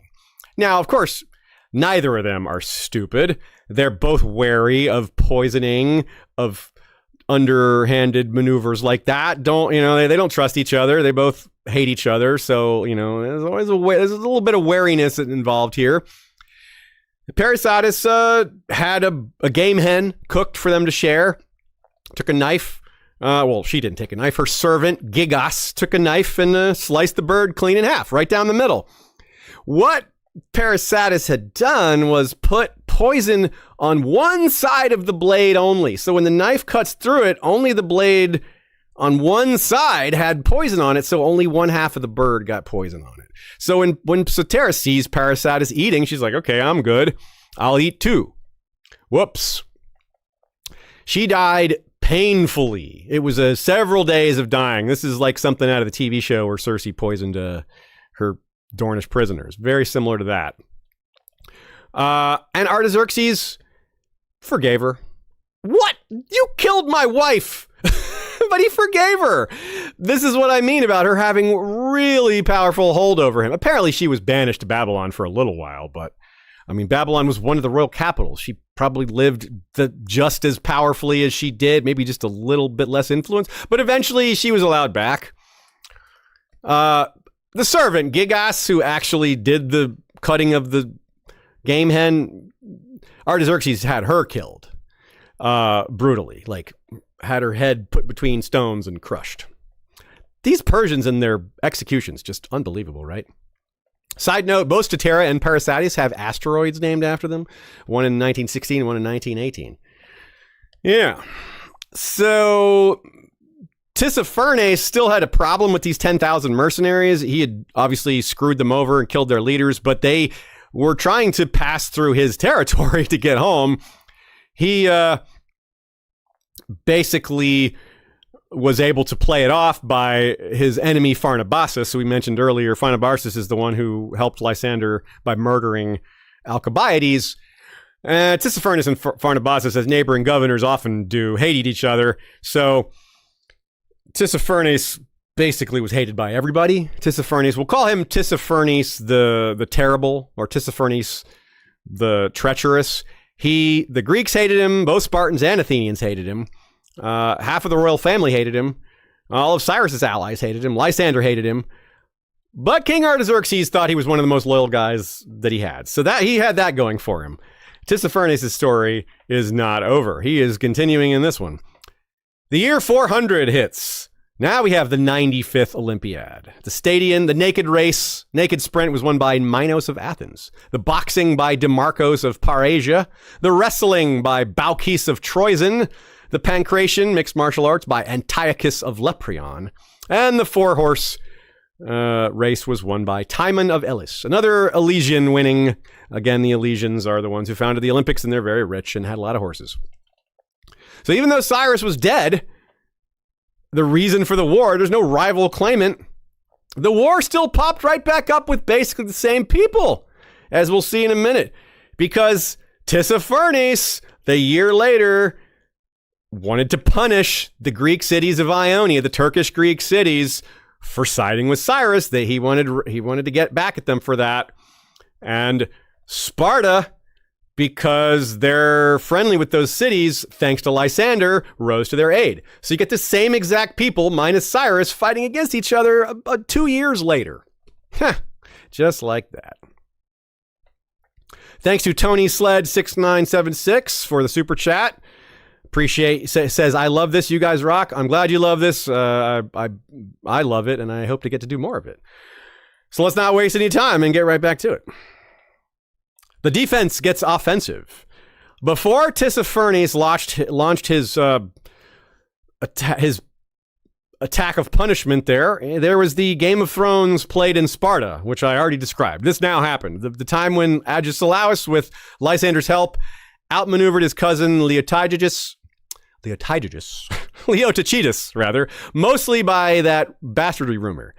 It didn't help, by the way, I didn't mention this before, that Leotychidus wasn't recognized by his father till his father was on his deathbed. So it really did seem like the rumor that he wasn't legitimate had a lot of legs to it. Now, no word if Agis was gored by a boar like Robert. We have a change of heir on, or a clarification of heirs on the deathbed. Very similar to Robert and Ned there. Now, very early in his reign, Agesilaus' reign, that is, the economy was messed up because of what Lysander did. He brought all that money back and it was all screwed up. And I told you there were conservatives, ultra-conservatives within Sparta who were really against this. And a group of them were led by a man named Cynodon. This was called the Conspiracy of Cynodon. And they were pushing back. They were trying to fix the economy. They were trying to get these other Spartans to give their money back or to give it to the state to not throw off this imbalance. The economy was crashing. It was a really big problem. But Agesilaus just had them killed. It didn't really address the problem. Spartan society got a little bit more titchy, a little more problematic, a little more civil conflict became likely. And this is when Tissaphernes made his attack. Now, I said Sparta was still part of this war, and they got involved fighting back against Tissaphernes, but sometimes they're a little slow, and they were slow this time. It took them a few years to get involved. But it was Lysander at the head of it when it happened. Lysander, these cities that Tissaphernes is getting revenge on, these are the cities that he had alliances with. These are the cities that owed him favors. If he wants to keep those relationships, if he wants those cities to still owe him favors, he needs to make sure that they're not conquered or messed up by Tissaphernes, or Tissaphernes could come change who's in charge there, and all of a sudden Lysander won't have allies anymore. Not in those cities anyway. Now, again, the conservative party's like, dude, you screwed up the economy. This is another campaign far away. We're a country that looks inward. We care a lot more about Greece and what's going on here. Plenty of us don't care about Persia or about having a navy or about any of that. The other half are like, we care about having a navy. We care about Persia and all of that. They had to reach a compromise. And the compromise was, okay, Lysander says, I'm not going to take very many citizens. I'm only going to take 30 Spartan citizens. 30, that's it. The rest would be freed slaves and allies. So they're like, all right, we can agree to that. That's a fair compromise. Agesilaus is going to be the king on this mission. Lysander's going with, but he's not in charge. He's one of 30 royal attendants. He can't be given the navarch position, so they got to give him a job that allows him to have influence, but they also don't want to break their own rules. So they got to get around that. They're still doing this with Lysander, just finding ways to give him positions that normally he shouldn't have, but his talent and his influence were just so dominant that they just kind of had to. So Agesilaus, remember, Spartans are very pious. He wants to he's going to go to Asia. He's going to take the fight to the Persians. He's going to take the army back to Turkey, to Anatolia, to Ionia. There's different names that all basically mean the same thing. Now, remember how he's 44 now, or 43 in the year 396, but he's never led a major campaign in Greece. So this first major campaign he's going to lead is in Asia, over in Ionia. A little unusual. But before he goes, he's got to do all the proper religious things, the ceremonies. So he goes to Olympia, gets a favorable oracle from them. Goes to Delphi, gets a favorable oracle from them. But he's not done. He wants to go big on the pomp and circumstance. He wants this to be a big moment for all of Greece. He wants to get support from the rest of Greece, and he wants the glory. So what does he do? He goes to Aulis. Aulis is where Agamemnon launched the Trojan War. He sacrificed there. That's where the famous incident of what's her face, the god Artemis appears to Agamemnon, is like, no, this sacrifice is insufficient. Makes him sacrifice his daughter instead to have favorable winds. Very Stannis moment where, he's sacrificing. It's kind of like sacrificing. This has been compared to the sacrifice of Shireen many times. Now, this works out very poorly for Agamemnon in the long run. When he goes to the Trojan War, comes back, his wife murders him for killing their daughter. So I don't know exactly if it just allows us looking at it that way. He's like, yeah, I want to be like Agamemnon. I'm like, are you sure you want to be like Agamemnon? But he does. He's like, I want to remind everybody of Troy. I want to remind everybody, hey, y'all, remember, we wanted to get Greece back. We wanted to get Persia back for invading us. And we did that back in the year 1200 or so. We attacked them. It wasn't Persia, but it was the same area. What's now Ionian Greece was Troy back then. We're going to the same place to fight for the similar cause. He wanted everybody to remember all that. So he goes to Thebes and gets ready to do a sacrifice. And I'll tell you what happens in just a second. First, a quote from Lysander. Where the lion's skin falls short, it must be eked out with the foxes.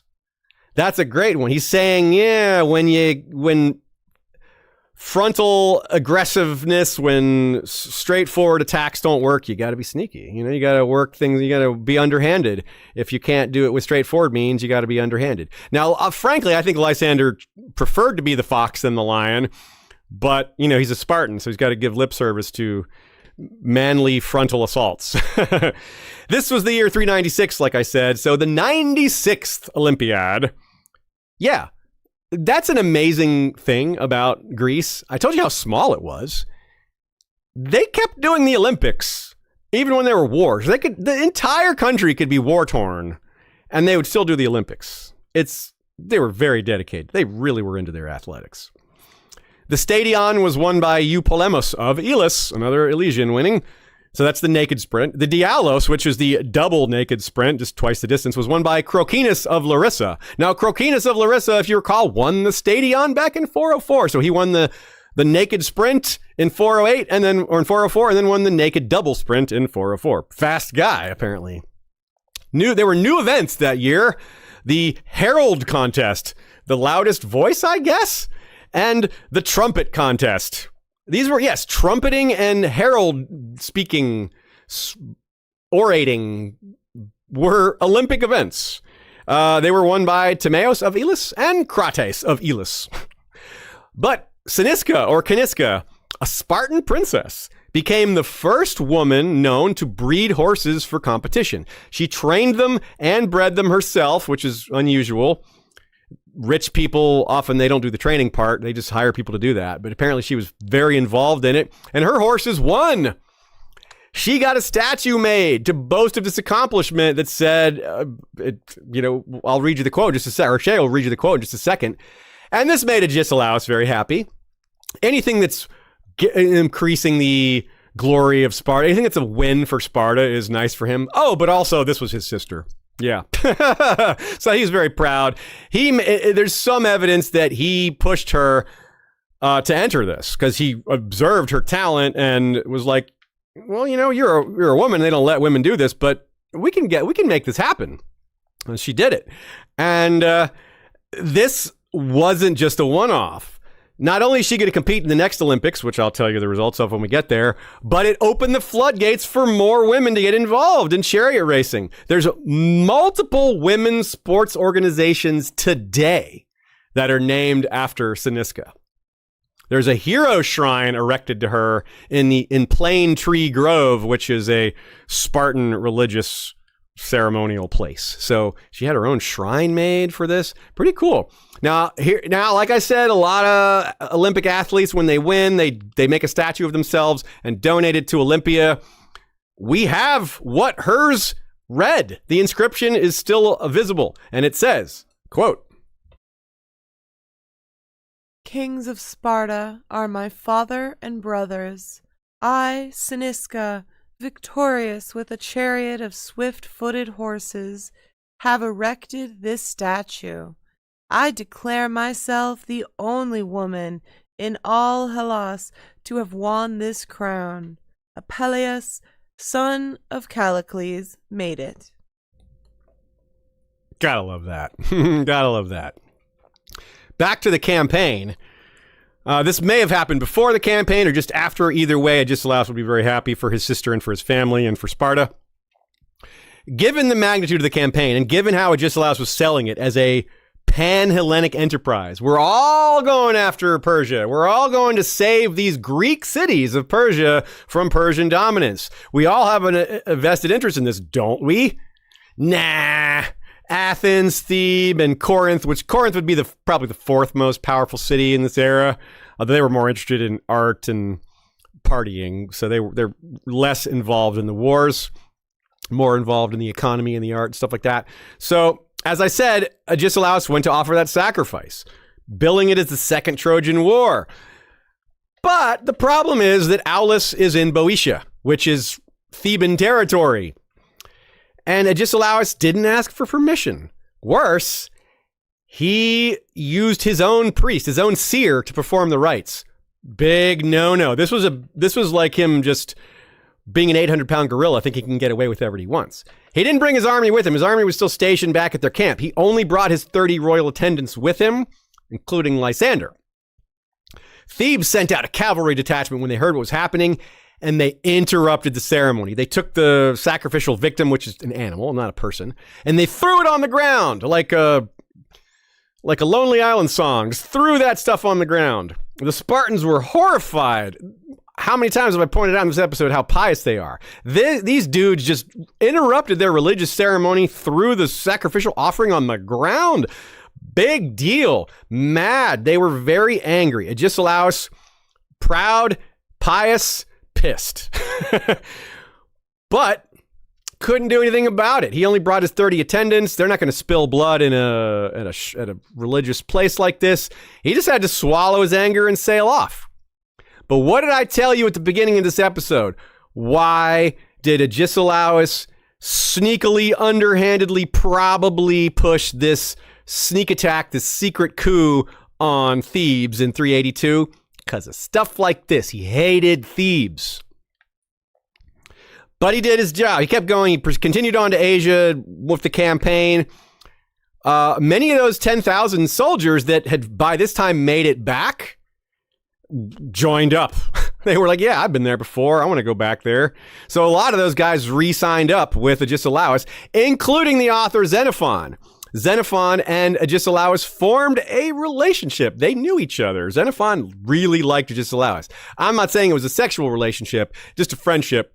But Xenophon, big fan of Agesilaus. He wrote about him. He's one of the reasons we know so much about Agesilaus is because Xenophon wrote about him. But this popularity of Lysander became a problem. Once they got there, once they get in front of all these Greek city-states, Lysander's popularity became more apparent. It was something that he was able to keep under wraps because, well, Sparta wasn't having direct contact with any of these leaders. Everything was through Lysander or through the other temporary navarch, Callicratidas, who is now dead. So he's observing this. Agesilaus is looking around. He's saying, all these powerful men, all these oligarchs, all these rulers of these cities that are our allies, they all defer to Lysander. I'm the king. He's, again, proud man. He does not like this. They're constantly deferring to him, to Lysander. They should be deferring to Agesilaus, the king. I'm the leader.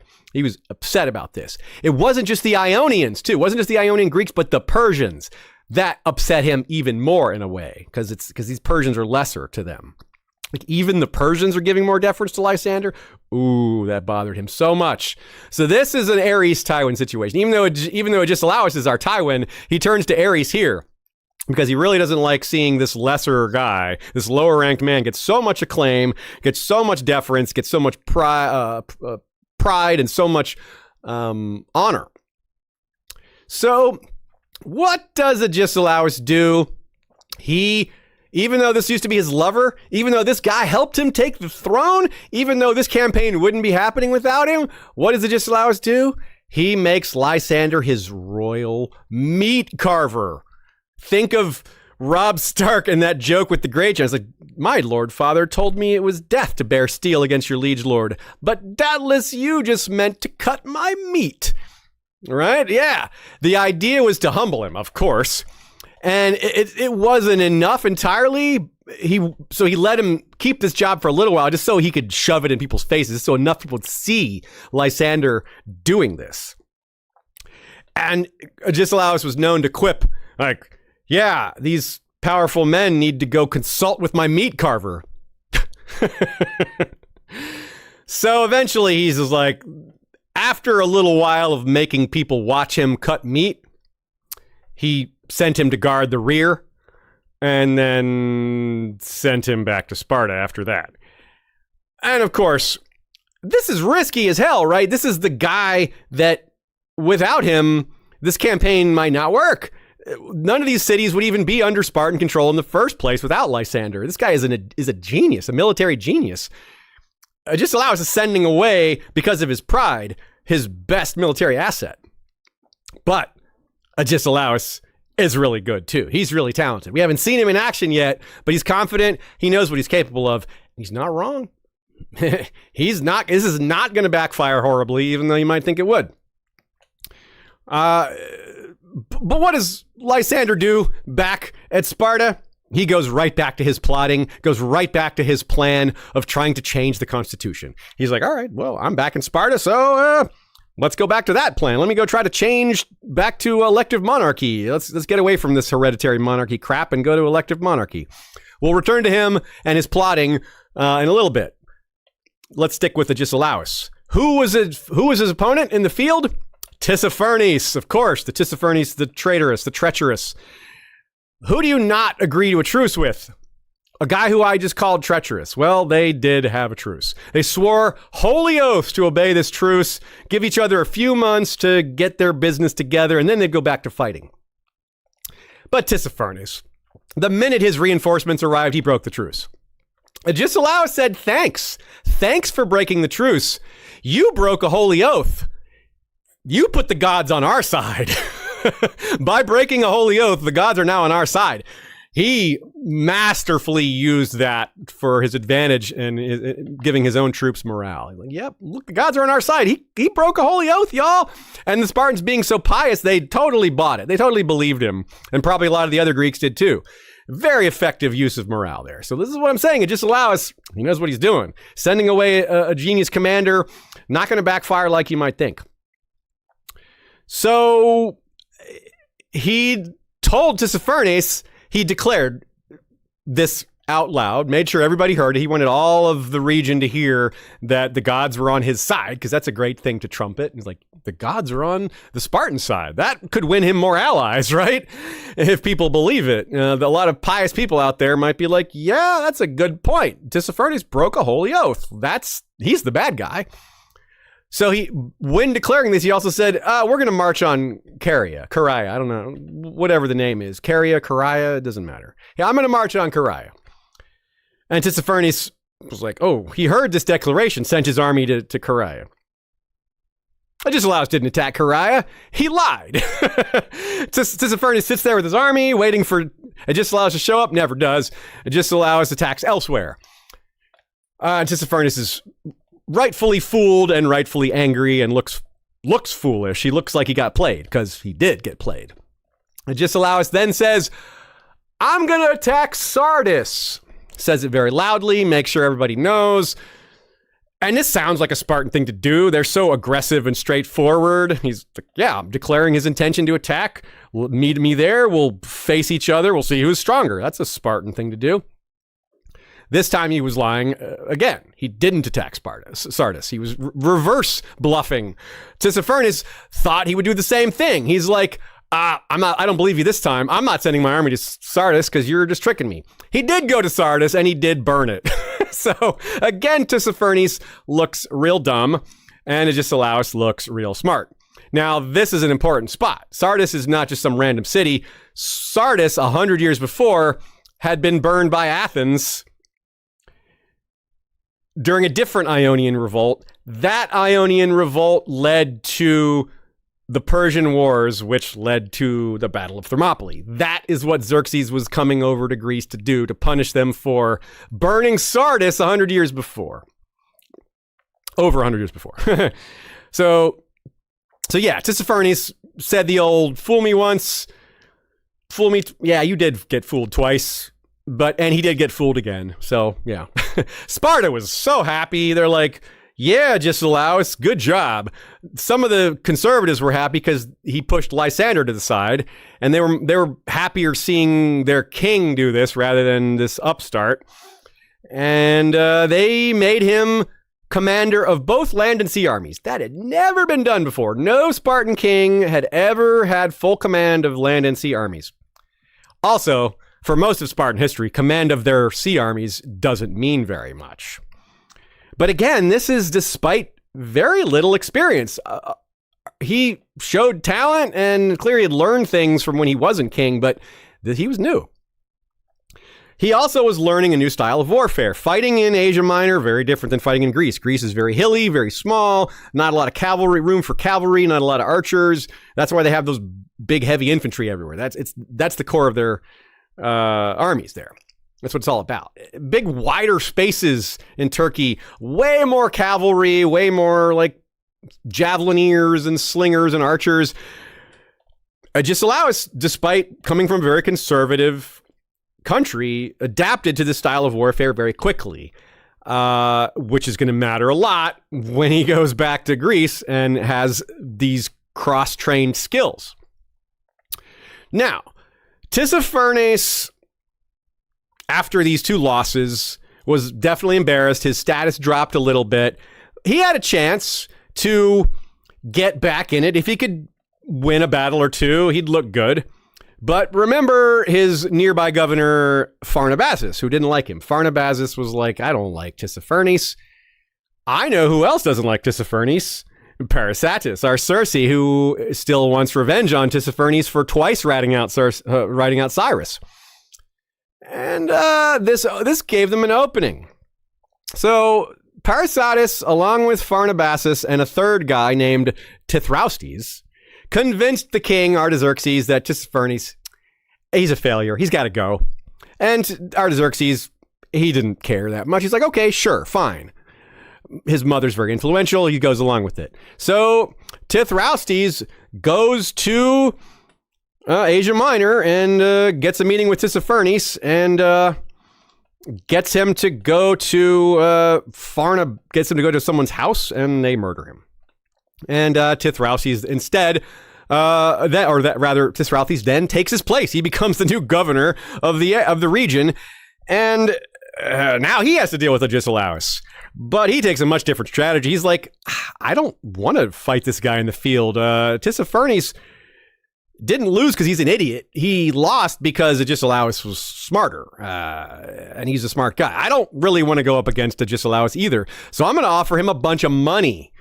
He's like, hey, I'll give you 30 talents to go attack Pharnabazus. Even though that's this different Persian governor, even though they're under the same auspices, the same chain of command, he's like, yeah, I'm going to go attack my new rival. 30 talents is a ton of money. One talent is 9 man-years of skilled labor. So that's 270 man-years of skilled labor worth of money. That's just an ungodly amount of cash. It's all, apparently it was all silver. So Agesilaus is like, yeah, okay, I'll happily go do that. There's Greek cities over there too that need freeing, so I can do that with more money. Now, Pharnabazus is like, okay, 2 can play that game, and this is where Pharnabazus acquires his nickname. This is a nickname I'm giving him. A lot of these nicknames come from me because it makes them easier to remember, but it's also how the Greeks did it. The Greeks didn't do Pharnabazus the first or Artaxerxes the second. They gave them nicknames, like I'm trying to do. We don't know what a lot of those nicknames are, so I'm just giving them ones that help you remember. So Pharnabazus, here's where he becomes known as Pharnabazus the Paymaster, or Pharnabazus the Balancer. He responded by offering huge sums of money to Thebes. He's like, okay, Sparta, you got paid to come attack me. I'm going to pay Thebes to attack you back in Greece. So he's like, I'm not going to fight you in my own territory. I'm going to go fight you in your territory and make you want to go home to defend your own land. I'm going to get rid of you by attacking your homeland, not by attacking you. He's going to force Agesilaus to go home. At first, it doesn't work, though. Agesilaus is like, yeah, it doesn't matter. We can handle ourselves back there. My Spartan compatriots can handle you. They can handle Thebes. We're not afraid of Thebes. Go ahead. In fact, he doubles down. He says, not only do I say, go ahead and invade us, we'll fight you there, I'm going to go deeper. I'm going to go farther into Persia. I'm going to leave Ionia and start going east towards the Persian capital. Now, the Persian capital is still super far away. And this time he might have been bluffing. He wasn't bluffing when he said he was going to attack Sardis. And he maybe wasn't bluffing when he said he's going to stay. But the whole moving towards Persia, that might have been a bluff to get a reaction. Regardless of whether it was a bluff or not, Pharnabazus wasn't bluffing. He gave a bunch of money to Thebes. Thebes took that money, and a new war started back in Greece, and that was called the Corinthian War. A Spartan walks with his feet, not with his mouth. Agesilaus. So Sparta's domineering rule, again, as I pointed out a bunch of times, it doesn't go well. None of the Greek city-states really like being ruled by Sparta. They're very domineering. They don't approve of a lot of the other cultures. So, and Pharnabazus knew that. It was pretty easy for him to find people that didn't like Spartan rule and pay them. This goes to show just how insanely rich Persia is. This guy's just a governor, and he changed the balance of power in Greece by himself, by bribing one city-state and maybe a few other lesser ones that aren't worth mentioning, to attack Sparta.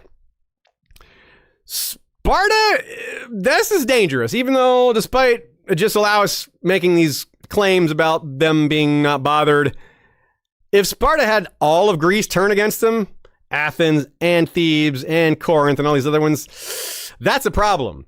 But no one wanted to be first. Sparta hadn't been beaten on land in centuries. Like, not if it was full Sparta. Maybe smaller skirmishes, you could argue maybe some of these they lost, but no significant battle where the Spartans were the majority of the opposition had been won by somebody else. They were that dominant on land. So even though Greece could gang up on them, no one wanted to be first. No one wants to be the guys that actually steps up to Sparta and has to face them across a battlefield in an infantry battle. Like, yeah, which of us is gonna step up and do that? Not me, not me, not me, not me. So this continued, by the way, the money continued to flow back to Sparta because of Lysander's corrupting of the country continued. Like, Agesilaus was continuing that. He was making money in Persia, winning battles, and sending the loot home. Like Lysander, he wasn't keeping the money for himself. This is where he differs from a Tywin. This is where he's more like maybe a little more like a Stannis, or again like a Euron, where the money is for his own power, his own status, not for his own gratification or for his own self, whatever, however you want to put it. He wanted it to elevate his country and his own status within his country. Meanwhile, of course, while this is all happening, Lysander's still trying to change the constitution behind the scenes. So Thebes did accept Pharnabaz's offer to attack Sparta, but they didn't want to do it directly. They still were like, yeah, I don't want to, we're still not going to go straight at Sparta. So they found a way to do it via proxy. They took their ally their ally Locris, who's close by, and they convinced them to attack Phocis. Locris attacks Phocus. Locris is an ally of Thebes. Phocus is an ally of Sparta. So Locris and Phocus start fighting, and Locris says, hey, Thebes, we need your help. And Thebes is like, yep, you're our ally. Honor demands us to come. We're not trying to go fight Sparta. We got to go help our ally. And same thing happens with Phocus. They're like, hey, we got to call in our friends, Sparta. And Sparta's like, well, we're in charge here. We would look weak if we didn't defend our ally. So let's go defend them. So proxy war begins. Neither of them went right at each other, but here they are fighting over the same things. So Sparta sends 2 armies. They've already got their big army in Asia Minor with Agesilaus. They send out Lysander. He's still a big deal, so they give him command of one of the armies. Possibly they give him command of one of the armies to get him to stop conspiring about changing the constitution, because he's not going to be able to do that while he's on campaign. The other army is sent by Pausanias. This is the son of that same Pausanias who was too weak, the one that was like, I kind of like Athens and I'll let them have their democracy back. Remember, that guy got exiled and became an author. His son is the other king. He's not a weakling or softy like his father, but he's not exactly a powerhouse either. He doesn't like Lysander either. He's more conservative, and he didn't like Lysander's attempts to change the constitution because that would affect his own son, right? His own son would be disinherited potentially. So any attempt to change the system would threaten the current monarchs. So unsurprisingly, Lysander, the more aggressive, the more efficient, the more experienced commander, got there first. He got to the city Haliartus first. And, but again, Greece is not very large. Pausanias is only a few days behind. Lysander sends a message back to Pausanias and says, hey, get here on this day. When you do, I'm going to attack. All right, I'll be attacking. You join the attack. And he sent that message to Pausanias, but Thebes intercepted the message. They got a hold of Lysander's plans. The plans didn't even work out. Lysander's waiting. He's waiting. Pausanias doesn't show up. He's like, what the hell? Why isn't Pausanias there? He assumes it's politics, probably assumes Pausanias is playing games.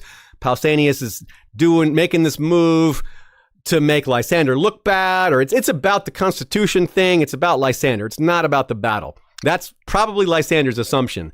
Now, this is a guy who's really patient, though, normally. I told you that his success as an admiral was built on being patient and waiting for his enemies to make a mistake. In this case, it looks like the roles were reversed. Lysander became impatient and is like, all right, we're Sparta. The element of surprise is on our hand. If the longer we wait, the worse things are going to get. I want this done now. He attacks. Thebes is waiting behind a ridge because they knew what he was going to do. And they knew Pausanias' army was still a ways away. So once Lysander attacks, he attacks the walls and starts to try to storm the walls. The Thebans emerge and attack. So they have Lysander trapped between the city of Haliartus and this attacking force by Thebes. Lysander was killed. That's it. He's dead. No more messing with the Constitution. No more plotting. No more Daemon Targaryen. He's dead. And he was killed in part because of his impatience. The one thing that he was really good about doing this one time, he didn't do it, and it cost him everything. Pausanias eventually did show up, and he's like, can we have the bodies? Can we have our bodies to bury them? Big deal in Greece. Burying the dead, huge deal. Very common after a battle for the losing side to say, hey, y'all, can we have the bodies? The winning side will say, yes, go ahead. It's a way to acknowledge that they won. And meanwhile, the victors are like building a trophy. They set up like a little thing to commemorate their victory. So the Thebans are like, you can have the bodies on the condition that you go back home once you do that. Pausanias was like, okay. And he went home and he got prosecuted for failing to aid Lysander in time. So both Pausaniases came to bad ends there. It's actually possible I got the fates of the two Pausaniases mixed up. He may have been the one that became the writer, but it doesn't matter. They aren't big in our story. So Lysander, generational figure, the likes of whom Sparta never saw again, a guy raised to be an infantry commander that somehow was an uber-talented naval commander, an even more extraordinary builder of alliances, politician, seeker of power, and claimer of power. So Pharnabazus, his plan worked out way better than he thought it would. He was like, I'm going to bribe Thebes to just distract Sparta. And what he did was end up killing Lysander. Boom. And that worked even better because Pausanias was just prosecuted. He's out of the picture. And his replacement's like 12. So they don't have a king that can march into the field yet. Agesilaus is in Asia. Lysander's dead. Agesilaus is like, you can't make me go home. Pharnabazus is like, yes, I can. Sparta itself was like, Agesilaus, we need you to come home. Lysander's dead. Pausanias is out of action. We don't have any leaders. We need you. Sorry. You're doing great over there, but you got to come home. Now, Agesilaus played it off. He obeys the summons, even though he's a king. He does have to obey. It's in the Constitution and all that. He played it off, though. He made some comments. He said, I was driven out of Asia Minor by 10,000 archers. What he meant by that was the archers that are printed on the gold coins that were given in bribes to Thebes. So Persian derricks, named for King Darius, Darius, they have those archers on one side. So there you go. But who is he? So he's actually mad at Thebes again, right? First, he's mad at Thebes for spoiling his glorious launch calling to mind King Agamemnon and his glorious sacrifice. So Thebes has messed with him again. Worse, the death of Lysander shook all of Greece. Everybody knew what a big deal he was and how important he was. They're like, oh, Sparta just lost an important leader and lost that battle. It wasn't a big defeat of their infantry. It wasn't like that kind of embarrassment, but it was a loss. So Athens and Corinth and Argos is probably the fifth biggest city around here. They all joined Thebes. They're like, yeah, let's get Sparta. You started it off. You kicked it off. We didn't want to be the ones to start it, but you did. Let's join. Even though Corinth isn't very militaristic, they're militaristic enough. This is still the ancient world. Everyone's got armies. So the allies hosted there. And they did that because Corinth is near to Sparta, and Corinth is very traditionally under Spartan control. So they wanted to make a statement and keep Corinth allied so that Sparta didn't try to flip them back to their side. This was a new leader, Aristodemus, by Sparta. He was the regent for this new young king. Agisepolis is the new young king. And they had a little battle here. This is where I have to remind you all of how hoplite battles go. This is going to come up a few times, so just a quick explanation here. It's very silly. The ancient world battles in Greece where they'd put their strongest guys on the right, their weakest guys on the left. The other side would do the same. So the strong guys on one side would be aligned with the weak guys on the other side. So the two sides would come together. The two strong sides facing the weak sides would crush the weak guys. And then they'd turn, and crushing the weak guys on either side of them, they'd eventually meet in the middle.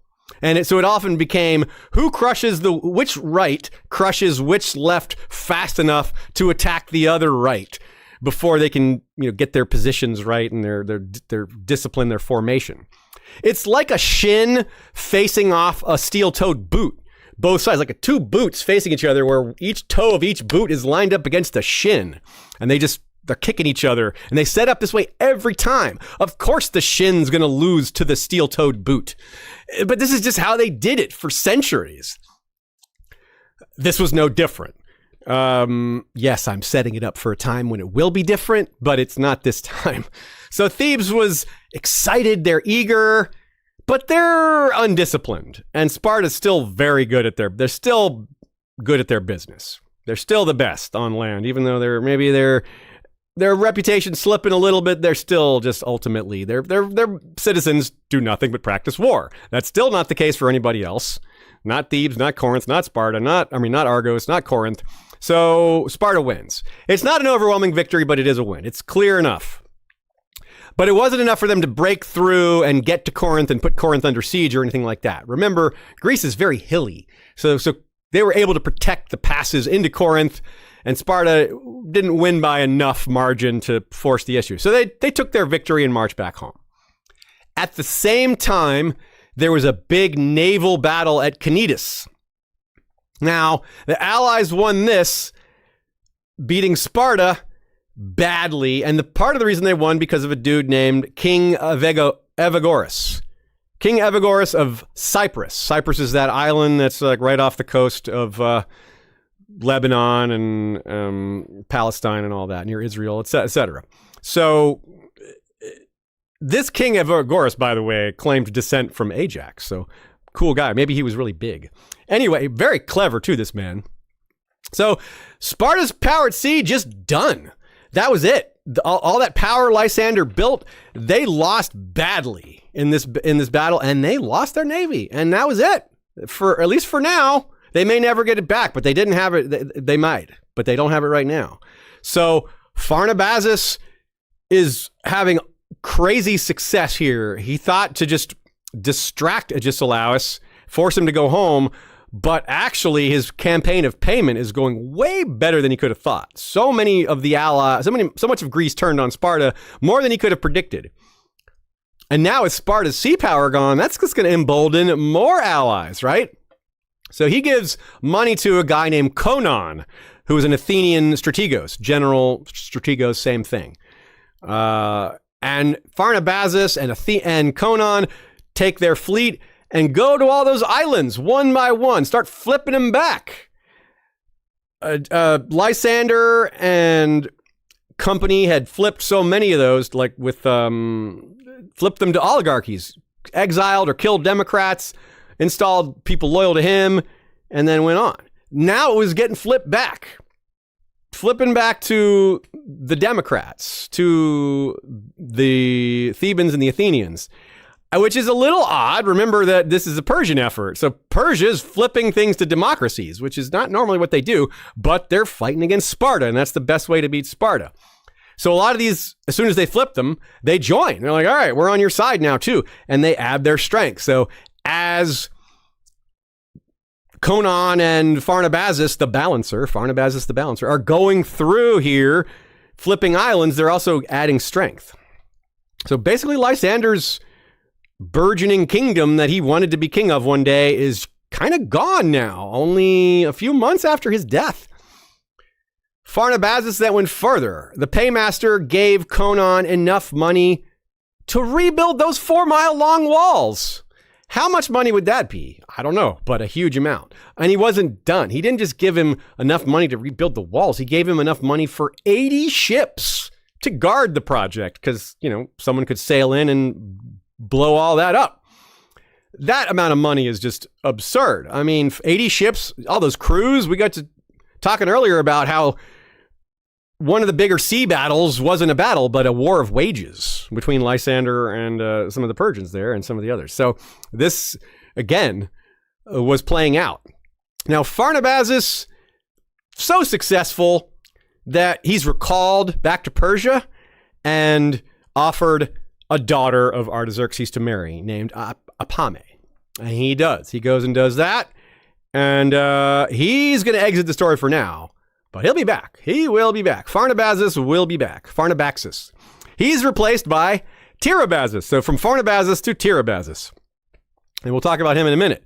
Back in Sparta, that new regent, Aristodemus, led another army against the allies. And again, the allies were a little screwy. They couldn't decide who was in charge. They argued about who was the leader. And meanwhile, Sparta's perfectly focused. They knew exactly who's in charge. They have their very strict authoritarian system. And in this battle of Nemea, it was called, they fought in a dry riverbed. They were victorious. So Aristodemus wins another battle against the Corinthians. But again, they're not able to capitalize on the victory because it's just too hard to break into that region. And too much of their strength was overseas. So Agesilaus is slowly making his way home. Ironically, he has to pass through Pharnabazus' territory to get back. But Pharnabazus actually said, go ahead. He's like, I'm not going to stop you. Go home. That was my whole purpose in the first place, was to attack your homeland so you would go home and leave my territory. So he doesn't stop him. This is straight from Storm of Swords. Remember that Edmure had that great plan that everyone agreed to stop Tywin from crossing, to break Tywin's strength at the Red Fork. Robb wanted him to let Tywin go by, because then Tywin would go to the west, and Tywin would be eating his own food, supplying himself from his own territory, and bleeding the Westerlands dry. Robb wanted Tywin to go back to the west. He wanted him to leave the Riverlands. Same thing here. Pharnabazus, he's got an enemy in his territory, but that enemy intends to leave. And he's like, well, let him. Go ahead. Meanwhile, Agesilaus' leadership was so good, so quality, so strong and confident that a lot of the allied cities, some of those Greeks that he helped out, they went with him. They marched back to Greece with him. At one point, he pillages Thessaly on the way home. He's got to feed his army. Thessaly steals 2 of his envoys and takes them hostage when he sends them over to discuss. And he makes a very Tywin-esque comment. He says those 2 Spartan envoys are worth more than all of Larissa. That's their capital. So yeah, that's pretty cool. So when he gets home, he's trying to march back. He has to march through Theban territory again. He took ship through Theban territory before and marched through it and took the Peloponnesus, and now he's got to march back through it. Thebes is ready for that. They're like, oh boy, we're not going to let you march through our territory without a battle. You don't think so, do you? So they're ready. They position their armies to block his path. Agesilaus, remember, he's returned from Asia because of Thebes. Oh, and Thebes' allies. He's mad. A partial eclipse hits on the way there, right before the battle, and they're nervous about it. But Agesilaus, he's very good at this. He says, "Hey, remember the Battle of Cnidus that we fought? That just happened. My brother Pysander, I appointed him Navarch. He bravely fought and died for you. They won. They won for you. He gave his life to win that battle.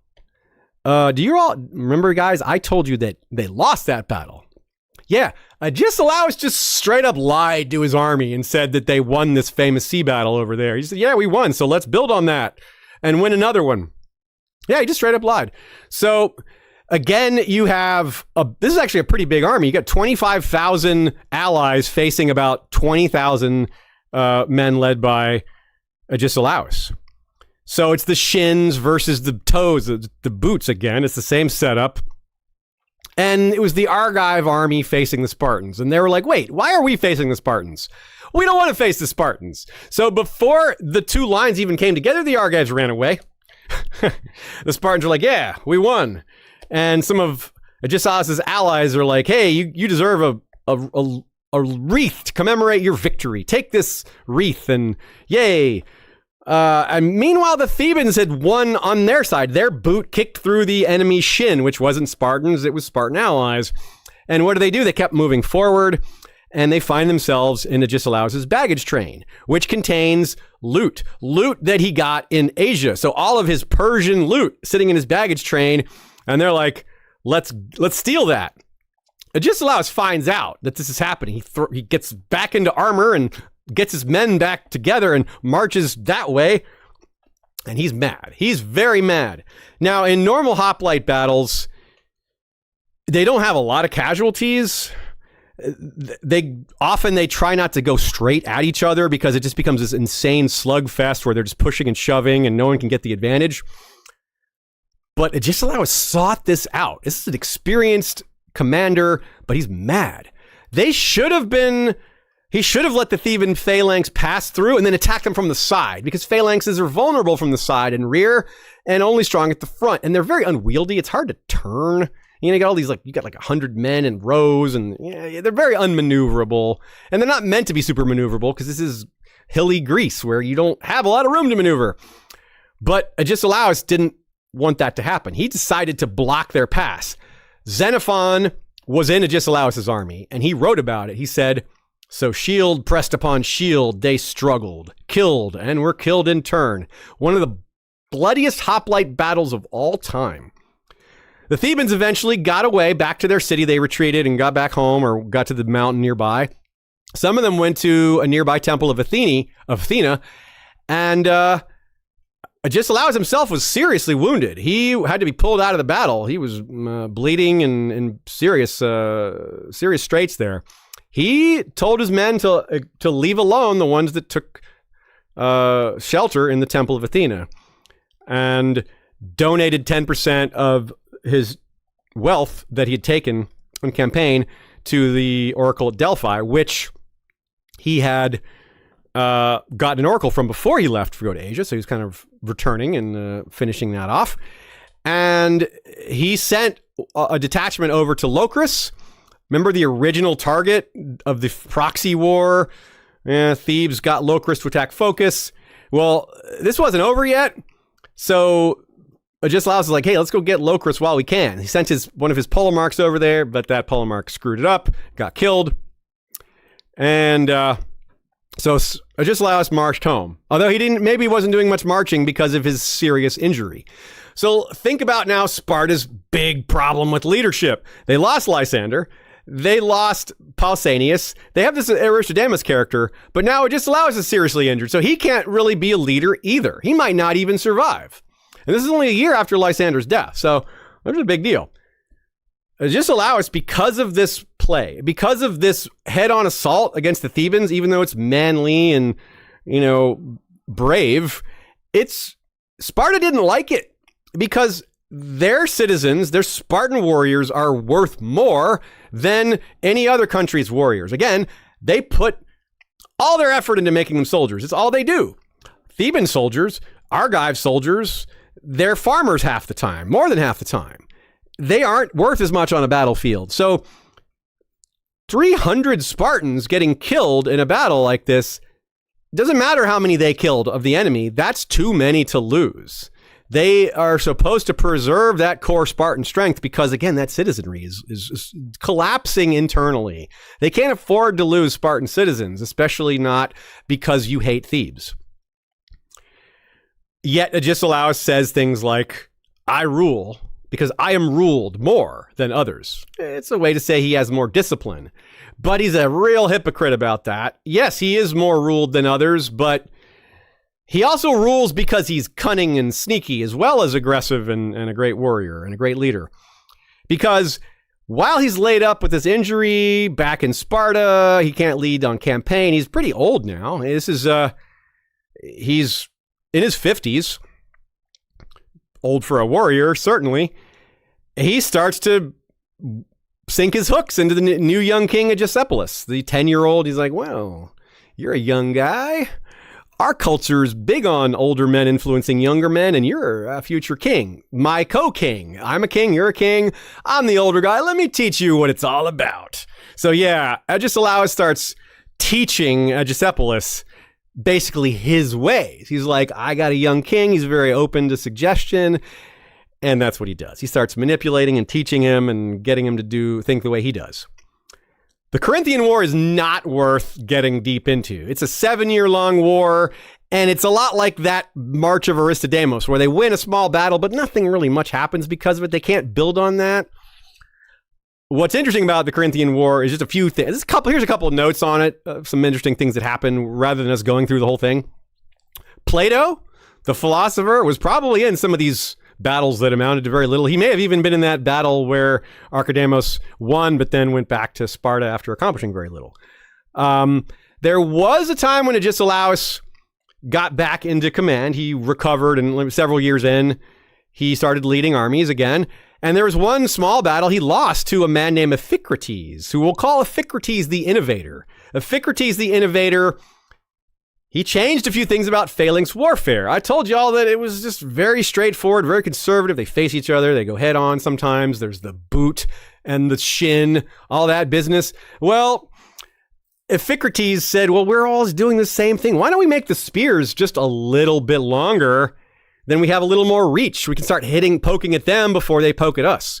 It seems kind of obvious, but it wasn't done. He also changed their shoes, made their boots, but he designed better marching sandals for them. Yeah, they wore sandals, not boots. He uses boot metaphor, but none of them are wearing boots. So Agesilaus didn't really lose much. He lost a group of Spartans, so that hurt because, again, those are precious. But they didn't really lose a military advantage. It was more about pride and status that he lost there. But again, because of the pride angle and because Corinth is so close to Sparta, he's marching back home. He has to pass by Mantinea. Mantinea is a city in the region of Arcadia. Arcadia is the region just north of Laconia, also called Lacedaemonia, which is the region that Sparta's in. Now, the Mantineans, he has to pass by the Mantineans. The Mantineans climb their walls. They knew he lost. And they start mocking him. They're like, you lost to Iphicrates, you lost to an Athenian, blah, blah, blah. They're mocking him. He is mad. He doesn't, again, mockery in the ancient world, it works, right? He's pissed. So the next time he passed Mantinea, he marched at night so that they couldn't mock him when they walked by. But he also didn't forget. And he would have the last laugh, as we'll see here, but not quite right away. There was an internal struggle in Corinth when the oligarchs and Democrats went at each other, and they just ended up splitting things. The oligarchs lost. They got some help from Sparta, and they captured Corinth's port. The port part of the city was captured by the oligarchs, and they held it, where the Democrats held the main city. And that state of affairs kept for a while until Argos, the neighboring city, the 5th largest probably, whereas I said Corinth is the 4th largest, they addressed this problem by saying, you know what? Let's become one city. Let's become Argo-Corinth or Corinth-Argos, destroy the border stones between our two cities and just join together. And that means then we'll be able to push back against these oligarchs even better. I told you Agesilaus went back into the field, right? He's about 58 now. He had been manipulating and corrupting and instructing young King Agesilaus, who, during this Corinthian War, came of age and started leading minor campaigns of his own. Nothing of note, though, at least not yet. In 392, there was the 97th Olympiad. We don't know who won the naked race But the boys' naked race was won by a kid named Dickon. We'll call him Dickon. Yes, the naked race was won by Dickon. Boxing was won by Phorbion of Halicarnassus. Wrestling was won by Euthymenes of Manilos. And Euthymenes had won the boys' wrestling event 8 years prior. And guess who won the 4-horse race again? It was Cunaxa all again. She won 2 Olympics in a row. No word on whether she made a second statue, but I'm sure she trumpeted her achievements because, well, that's what they do. Sparta, the conservative party, rather than the regular conservative party, sent Antalcidas, who is Agesilaus' in-law, but not his friend. They did not like each other. He's a diplomat, so already that's a little different than Sparta is usually. They're very warlike, very militaristic. This guy's a diplomat. He goes to Tiribazus. And Tiribazus is, remember, he's the replacement for Pharnabazus. And so he's a governor, and he said, they want peace. They're like, hey, can we have peace? And Antalcidas is like, hey, how about we stop all this? Let's have peace, because the Corinthian War is dragging on. Everyone's fighting Sparta, and Sparta's starting to feel it, right? They already lost their fleet. And that's what they're after. They want a new fleet. So that's the deal. They say, hey, Tiribazus, we'll give you back all these Asia Minor cities. The Asia Minor cities are like, wait, what? But they don't have a say. If you stop attacking us and you give us a new fleet. It's a big argument. It's a big ask. But they had a convincing argument. They're like, look at what Athens is doing. Yeah, you didn't want us to be powerful, but Athens is doing the same thing. Athens is flipping all those cities back to them from us. And what do you think they're going to do? Once they flip all those cities, they're going to be a big problem for you. And they're actually competent at sea. And they were a big problem for you, 70 years ago when they were the dominant power in the region, which ended when the Peloponnesian War just, sacked all their power. So, yeah, Conon and Pharnabazus were taking all these islands away. And so it's a good argument. They're like, that's a good point.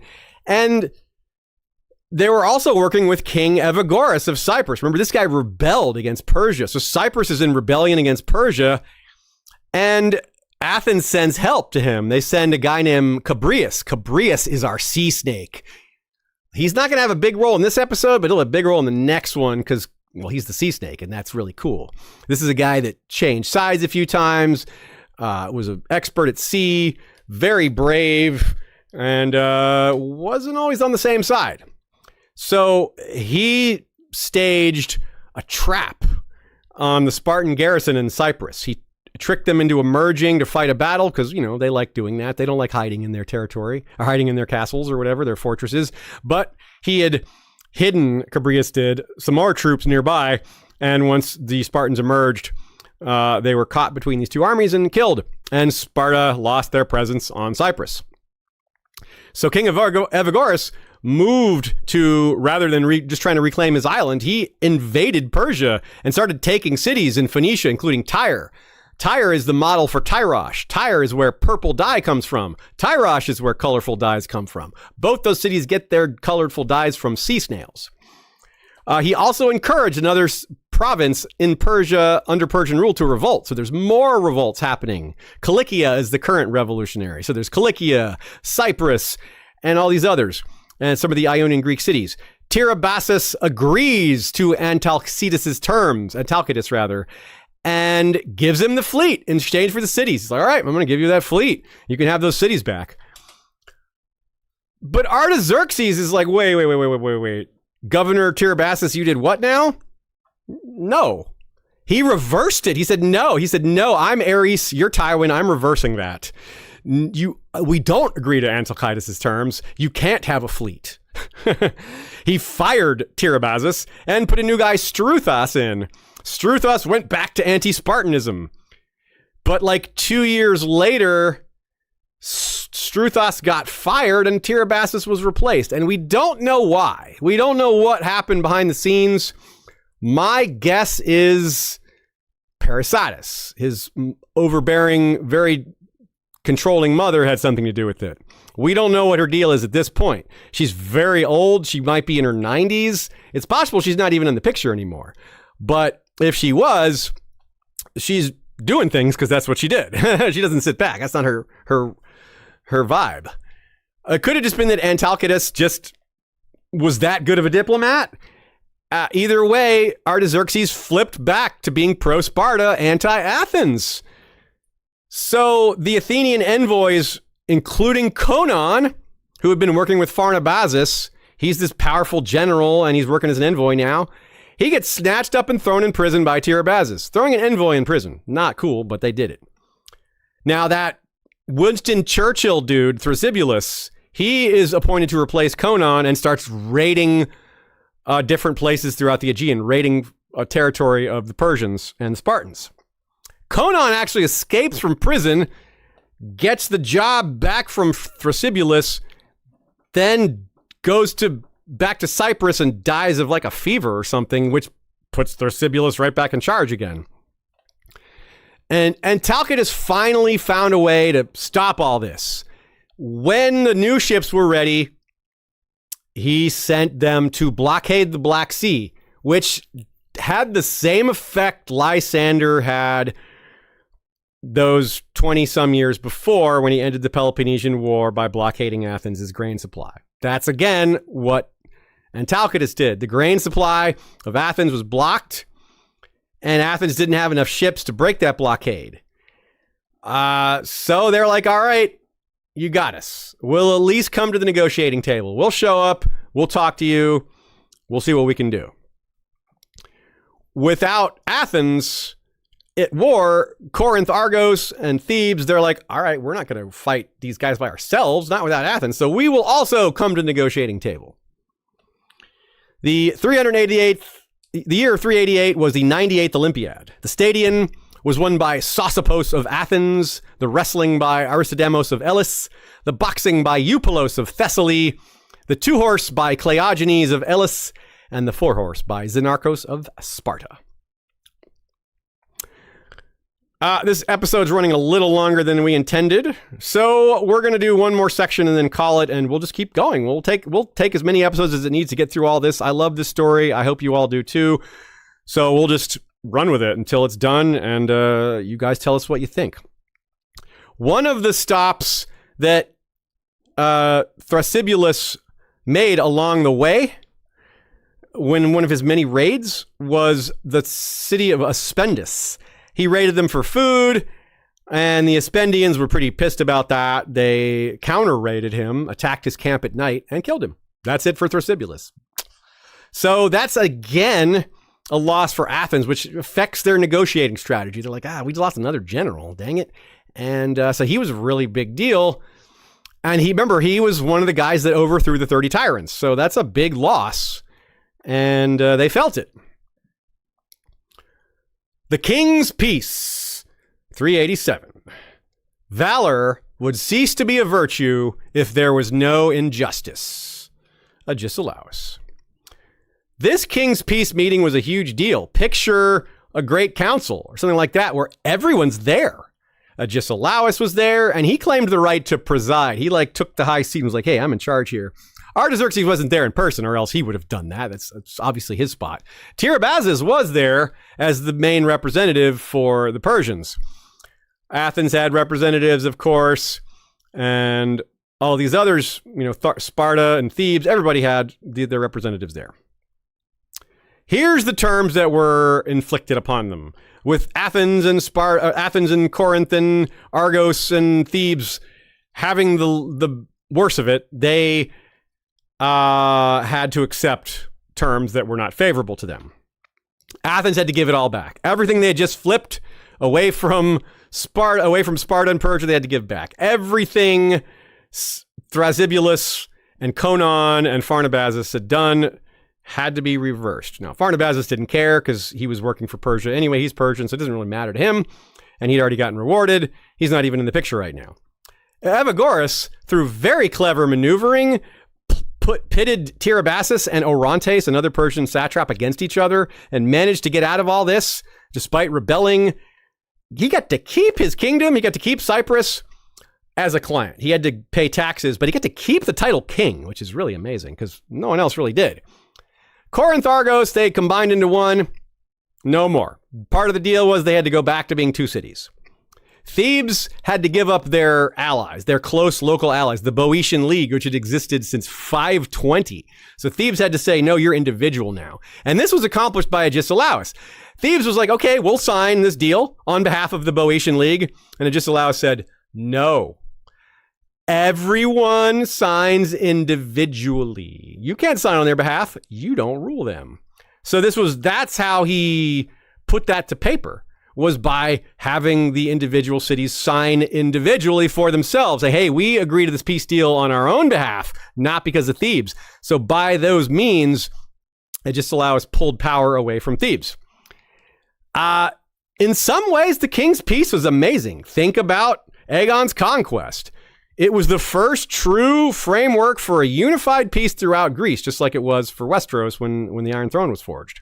A set of rules for everyone to adhere to. We just got through saying over and over and in many different ways, all these different city-states in Greece, including many that we never mentioned, have different styles of government, different attitudes, different this, different that. So they don't have the same set of rules. They don't agree to what peace and war and why you should have either of those two. But with a agreed upon framework for everybody, hey, peace is worth a lot. You can accept a little authoritarianism, a little loss of freedom if it keeps this endless cycle of civil war from happening. If, right? It's a big if. Like if you break the king's peace in Westeros, Aegon would answer with dragons, and everybody knew that, and you knew what the dragons could do. So it's not quite so bad here. You don't have to answer to dragons, but you have to answer to Persia, and Persia's really, really powerful, really, really wealthy, really, really underhanded, and they'll kill you in really, really awful ways. But they're really far away. They have power in the Mediterranean, but their capital, the center of the power, super far away. So Sparta was appointed top dog in Greece by Persia here. That's how this worked. The framework for this peace was, hey, Persia, we're too far away to enforce the peace, so we got to appoint someone else to do that. It's going to be Sparta. People did not like that. They're like, we just got through saying we don't want Sparta to rule us, and now you're putting them in charge of us. At least, though, you're saying that even Sparta can't attack us. They can only attack us if we break the rules. So that's the rub, right?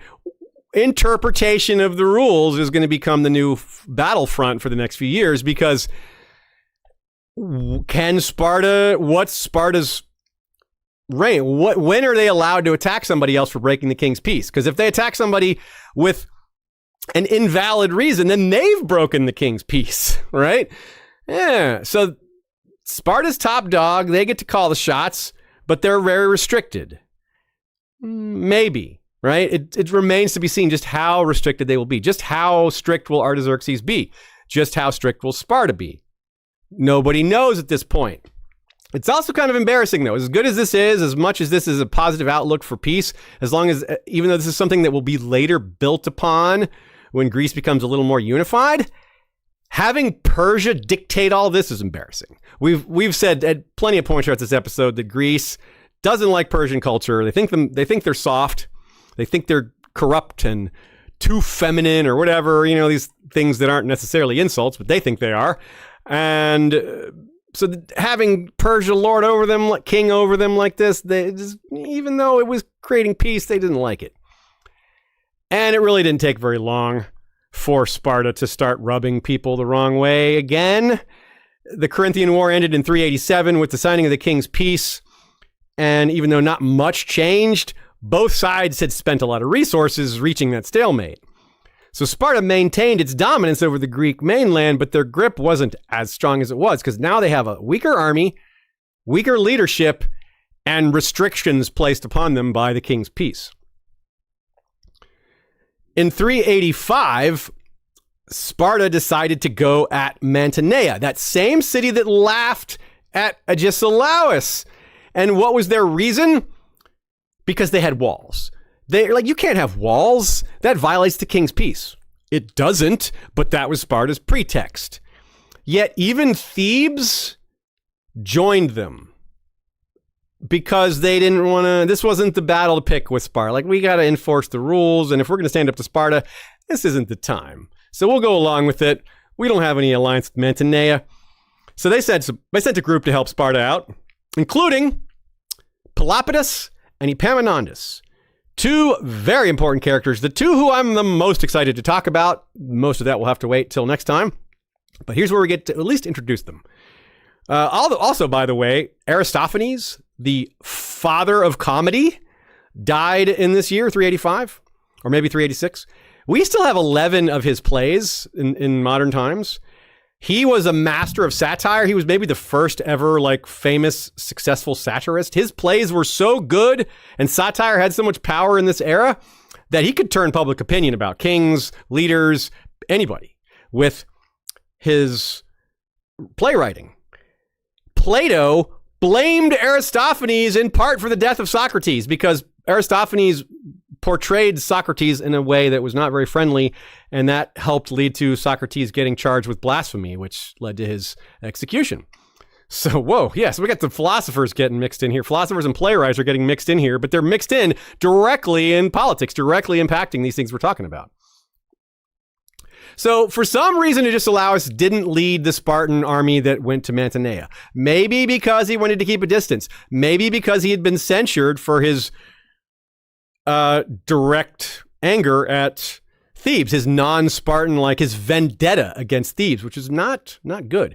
And Talcatus, the diplomat, once accused Agesilaus of breaking a Spartan tenet of war, which was we're certainly paying them a lot to teach them a lesson, which is an underhanded way of referring to Sparta's rules, which is Sparta's not supposed to make, by their own constitution, they're not supposed to make war on the same country or same city too many times in a short period of time, because that country will then get tougher and learn how to fight Sparta. If you fight them a bunch of times, they're going to adapt against you. Don't teach them. Don't give them lessons in warfare too often, or your neighbors will be good at fighting. So Sparta has this very long-term plan about making sure they're still the best. So this started to break down in this era because you had a lot of these indecisive skirmishes that made Sparta look like maybe they weren't quite as strong as they looked like. They weren't getting beaten, but they weren't exactly dominating either. So here we go at Mantinea. It's Agesipulus, the young king, the second king, the one that came of age during this era that Agesilaus has been putting his hooks into. So Agesilaus is probably dictating a lot of what happens next. So Agesipulus shows up with his army. He's probably in his mid to late 20s at this point. He leads the army to Mantinea. It's only 50 miles from Sparta, so it's close by. He had a plan. Mantinea just we're not coming out. We're staying in our walls. Blah, taunting them from atop the walls like they're the French Kniggets from Monty Python. But Agesipulus had a plan. Or maybe it was a plan given to him by Agesilaus. Either way, it's the Rains of Castamere, and one of many reasons why Agesilaus is Tywin. He diverted the river Ophis, which was nearby, into the walls. You might be saying, well, what good would that do? They're walls. They're stone. They're not stone. This is 385 BC. They were mud brick walls. The lower part was brick. The upper part is stone. So the water slowly undermined the walls and they collapsed. We're given a different version to the story, whether Mantinea then came out to fight or whether the walls were still partly in place and they held out a little longer. Either way, the flooding continued, and either way, it came to a battle. Eventually, they had to fight, and the Thebans were the shin this time. So the Thebans were facing down the best of the Arcadians / Mantineans, while Agesippulus fought the weaker side of those foes. Our burgeoning heroes, Pelopidas and Epaminondas. Epaminondas is interesting in part because he was a very high-minded, very philosophical. He's our Quarren Halfstanus. That's the best I can describe him right now. The rest will just have to come from describing his deeds. Pelopidas, as I've said a few times, is our Brandon Stark, son of our brother of Ned. So these two are standing near each other. They're fighting, and because they're the shin and they're facing the enemy's best, their Theban friends, their compatriots start to run. They start to run away, but Epaminondas and Pelopidas are like, that's not their thing. That's not their vibe. They don't run. So they stand their ground. They're surrounded. A bunch of bodies are lying there. Pelopidas gets hit by a spear, then another. He gets hit 7 times, and finally he falls. He collapses on a heap of bodies. He's probably going to bleed out. Epaminondas stands his ground. He gets wounded as well. He gets hit in the chest with a spear, gets hit in the arm with a sword. And he's still holding his ground, though. He will not back down. He won't give up the body. And remember how important bodies are. Recovering bodies and giving them a proper burial is a huge deal. There was a battle in the Peloponnesian War, where in a naval battle, where the Athenian generals won, but they did not properly collect the bodies. 6 of them were executed by the Athenian demos for that. That's how big of a problem it was. So Aegisepolis won on his portion of the battlefield, crushed the line that they were facing, and moved towards the beleaguered Thebans and rescued Epaminondas and those other few that were with him.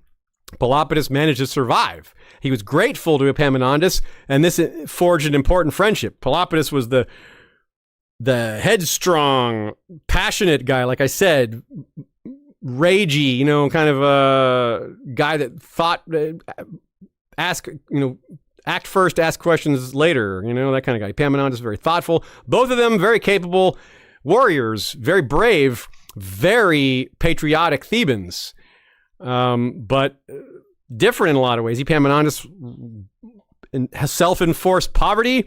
Pelopidas inherited an estate from his father, but he gave all his money to poor people. He did not manage his own estate. He just gave it away. He just used his estate as a means to empower poor Thebans and to just be a good citizen. So a very likable guy. Brave, leader, gives to the poor, etc. Epaminondas, arguably even more likable. But the two of them together, there's so much more they're going to do, and I'm excited to tell you all later about it. The penalty for Mantinea was to separate the town. They had to break into 4 different villages and be considered separate. Eventually, they got back together, but it would be a ways away.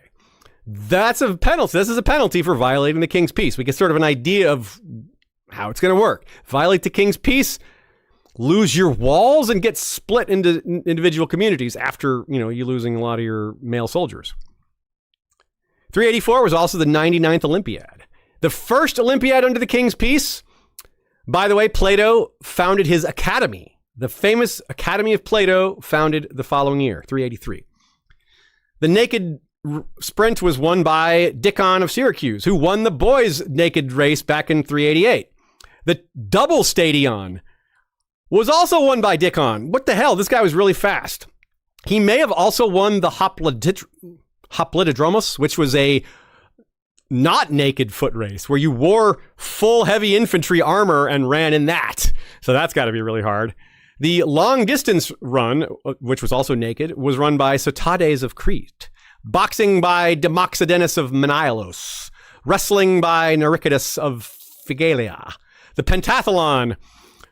Now, the pentathlon, according to Aristotle, the pentathletes are the most beautiful of all the athletes. Because they do 5 different events, I guess. So they're getting beautiful for 5 different types of exercise. Those exercises are the long jump, the discus, the javelin, wrestling, and the naked sprint. This was won by Hismon of Elis, another Elysian. The 4-horse race was, we don't know who won the main one, but the 4-horse race of colts was won by Eurybatos of Sparta. The famous Athenian orator Lysias gave a speech kicking off the Olympics. This was a highly respected man. He was an orator, as I said, and he was partly respected because of the succinctness and plainness of his speech. He could have been Spartan, given how he was very succinct, and I don't know if he was laconic, but he kept his speech simple. He may have been in his 70s at this time. He gave this opening speech. He preached about Heracles, who founded the Olympics. Heracles founded the Olympics to support and foster Greek unity. Lysias wanted to remind everyone there of the importance of Greek unity and to remind everybody of the person that also wanted that, Heracles, who they now worship as a god, especially the Thebans. He spoke out against the tyrant Dionysius. Yes, Dionysius, not Dionysus. Dionysius of Syracuse. Syracuse is a Greek place. Hasn't had any thing to do with our story. At this point in the world, southern Italy is part of Greece. It's Grecian. Rome and the rest of Italy hadn't taken it yet. And Syracuse was also very Greek. So a lot of the Greek world was ruled by the tyrant of Syracuse, this Dionysius guy. And Lysias was speaking out against him.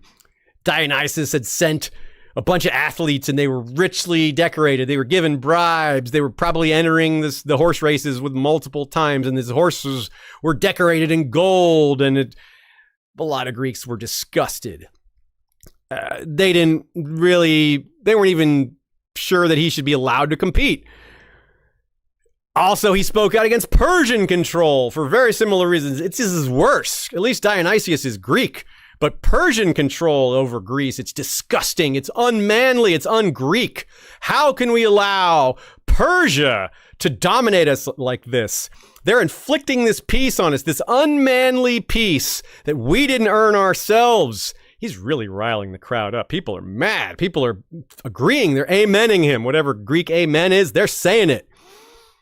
So he's calling on unity, but stirring up, anger. And it's kind of an interesting way to do. It's like a kind of a little of column A, a little of column B.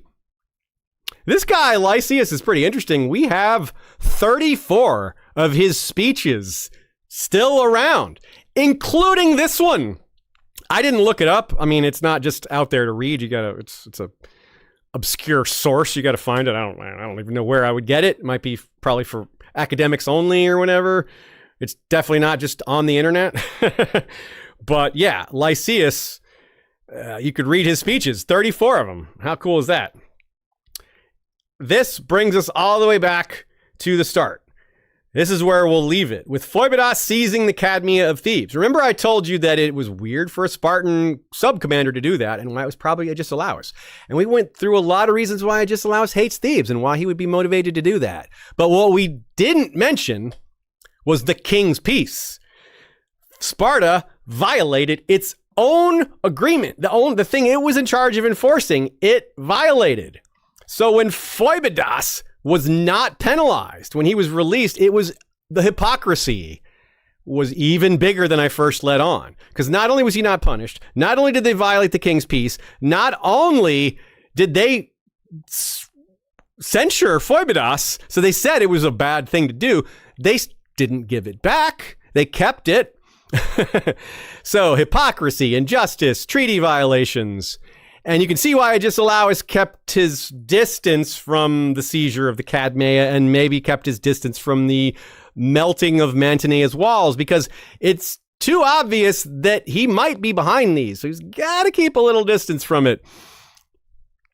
And he's the one that oversaw the breaking up of the Boeotian League, Thebes' close by neighbors that were their allies. So he just has done so much against Thebes after all the humiliations they piled up on him, after forcing him to come back from Asia, after throwing off his sacrifice that made him look like Agamemnon, after all the business before that with the marching into Greece and all that. Just so many different things they embarrassed him on. He didn't forget. I mean, this is Tywin. You think Tywin was done when he embarrasses his enemies? Tywin wasn't done with the Red Wedding. He had more to do. There's still enemies to beat. There's still more insults to pile on. There's still more pride of his own to advance. That wasn't the end of it, nor was it for Agesilaus.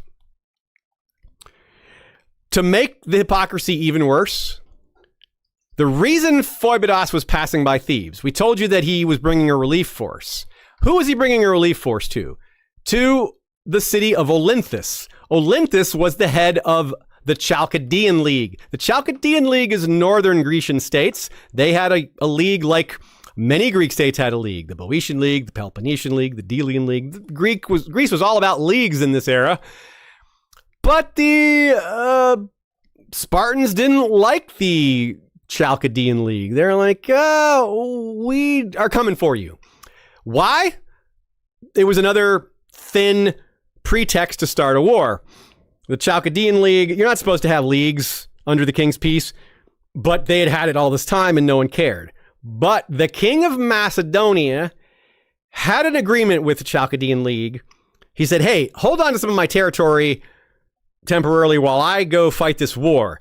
And when I'm done, you give me the territory back, I'll join your league and we'll all be allies. They said, cool. He went off and did that. And he's like, okay, I'm joining your league. Give me back my territory. They're like, nah, you can join our league, but we're not giving back your territory. So he went and told Sparta. And Sparta's like, that's not cool. So that's their pretext for attacking Olympus. They didn't want them to have a league. They didn't want them to get more powerful because they just claimed several of Macedon's cities here. And they wanted to have Amyntas III, the Macedonian king. That was a good ally for them to have.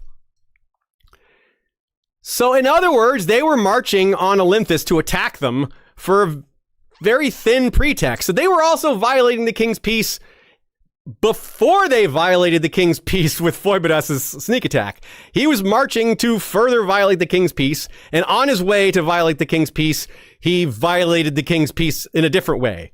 And it was probably a Agesilaus behind all of it.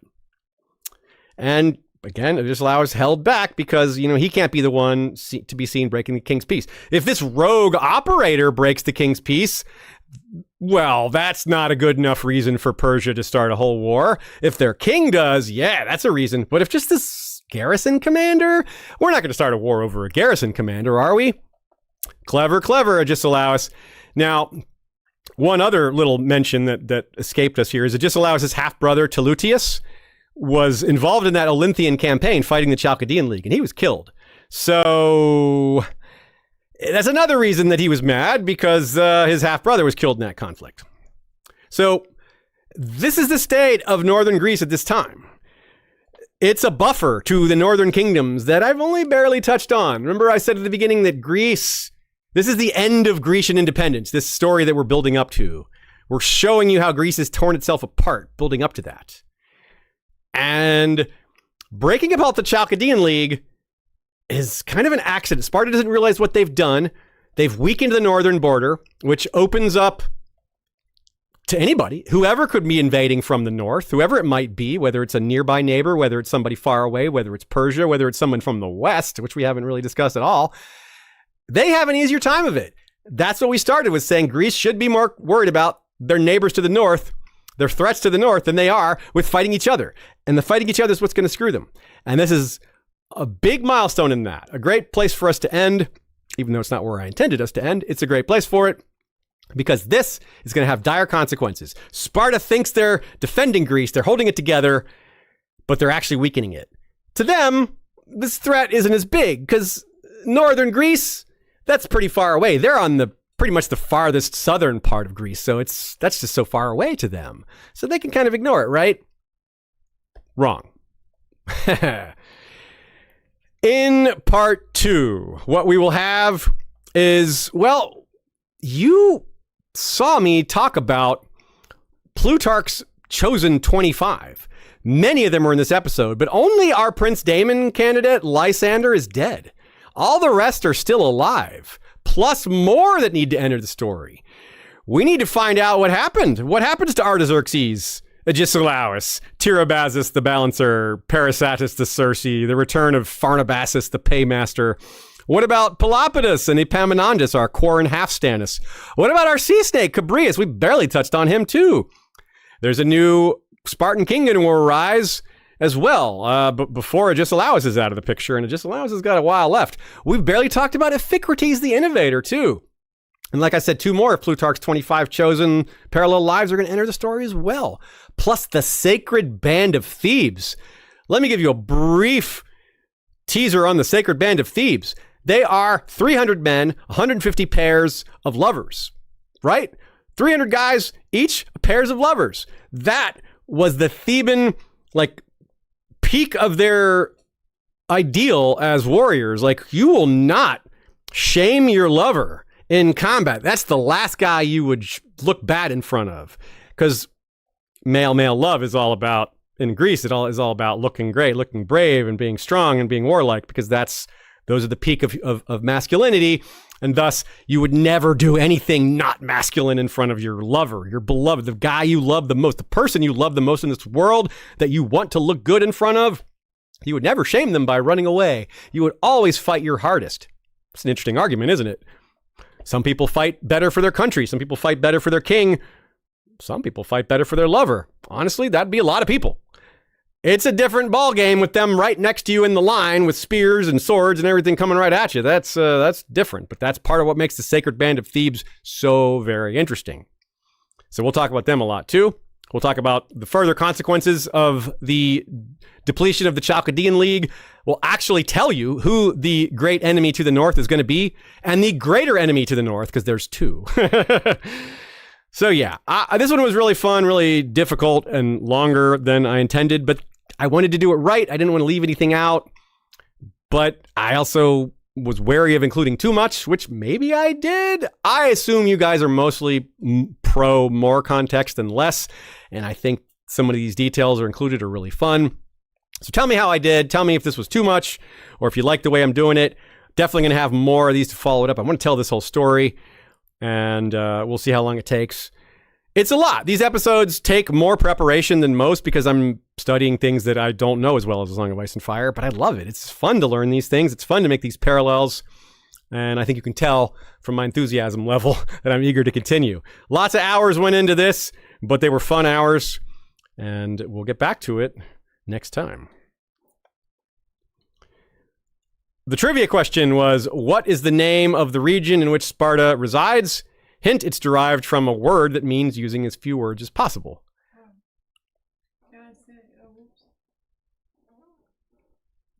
What's up? Worth noting, it's the opposite. That word derives its origin from that region. It's the inverse.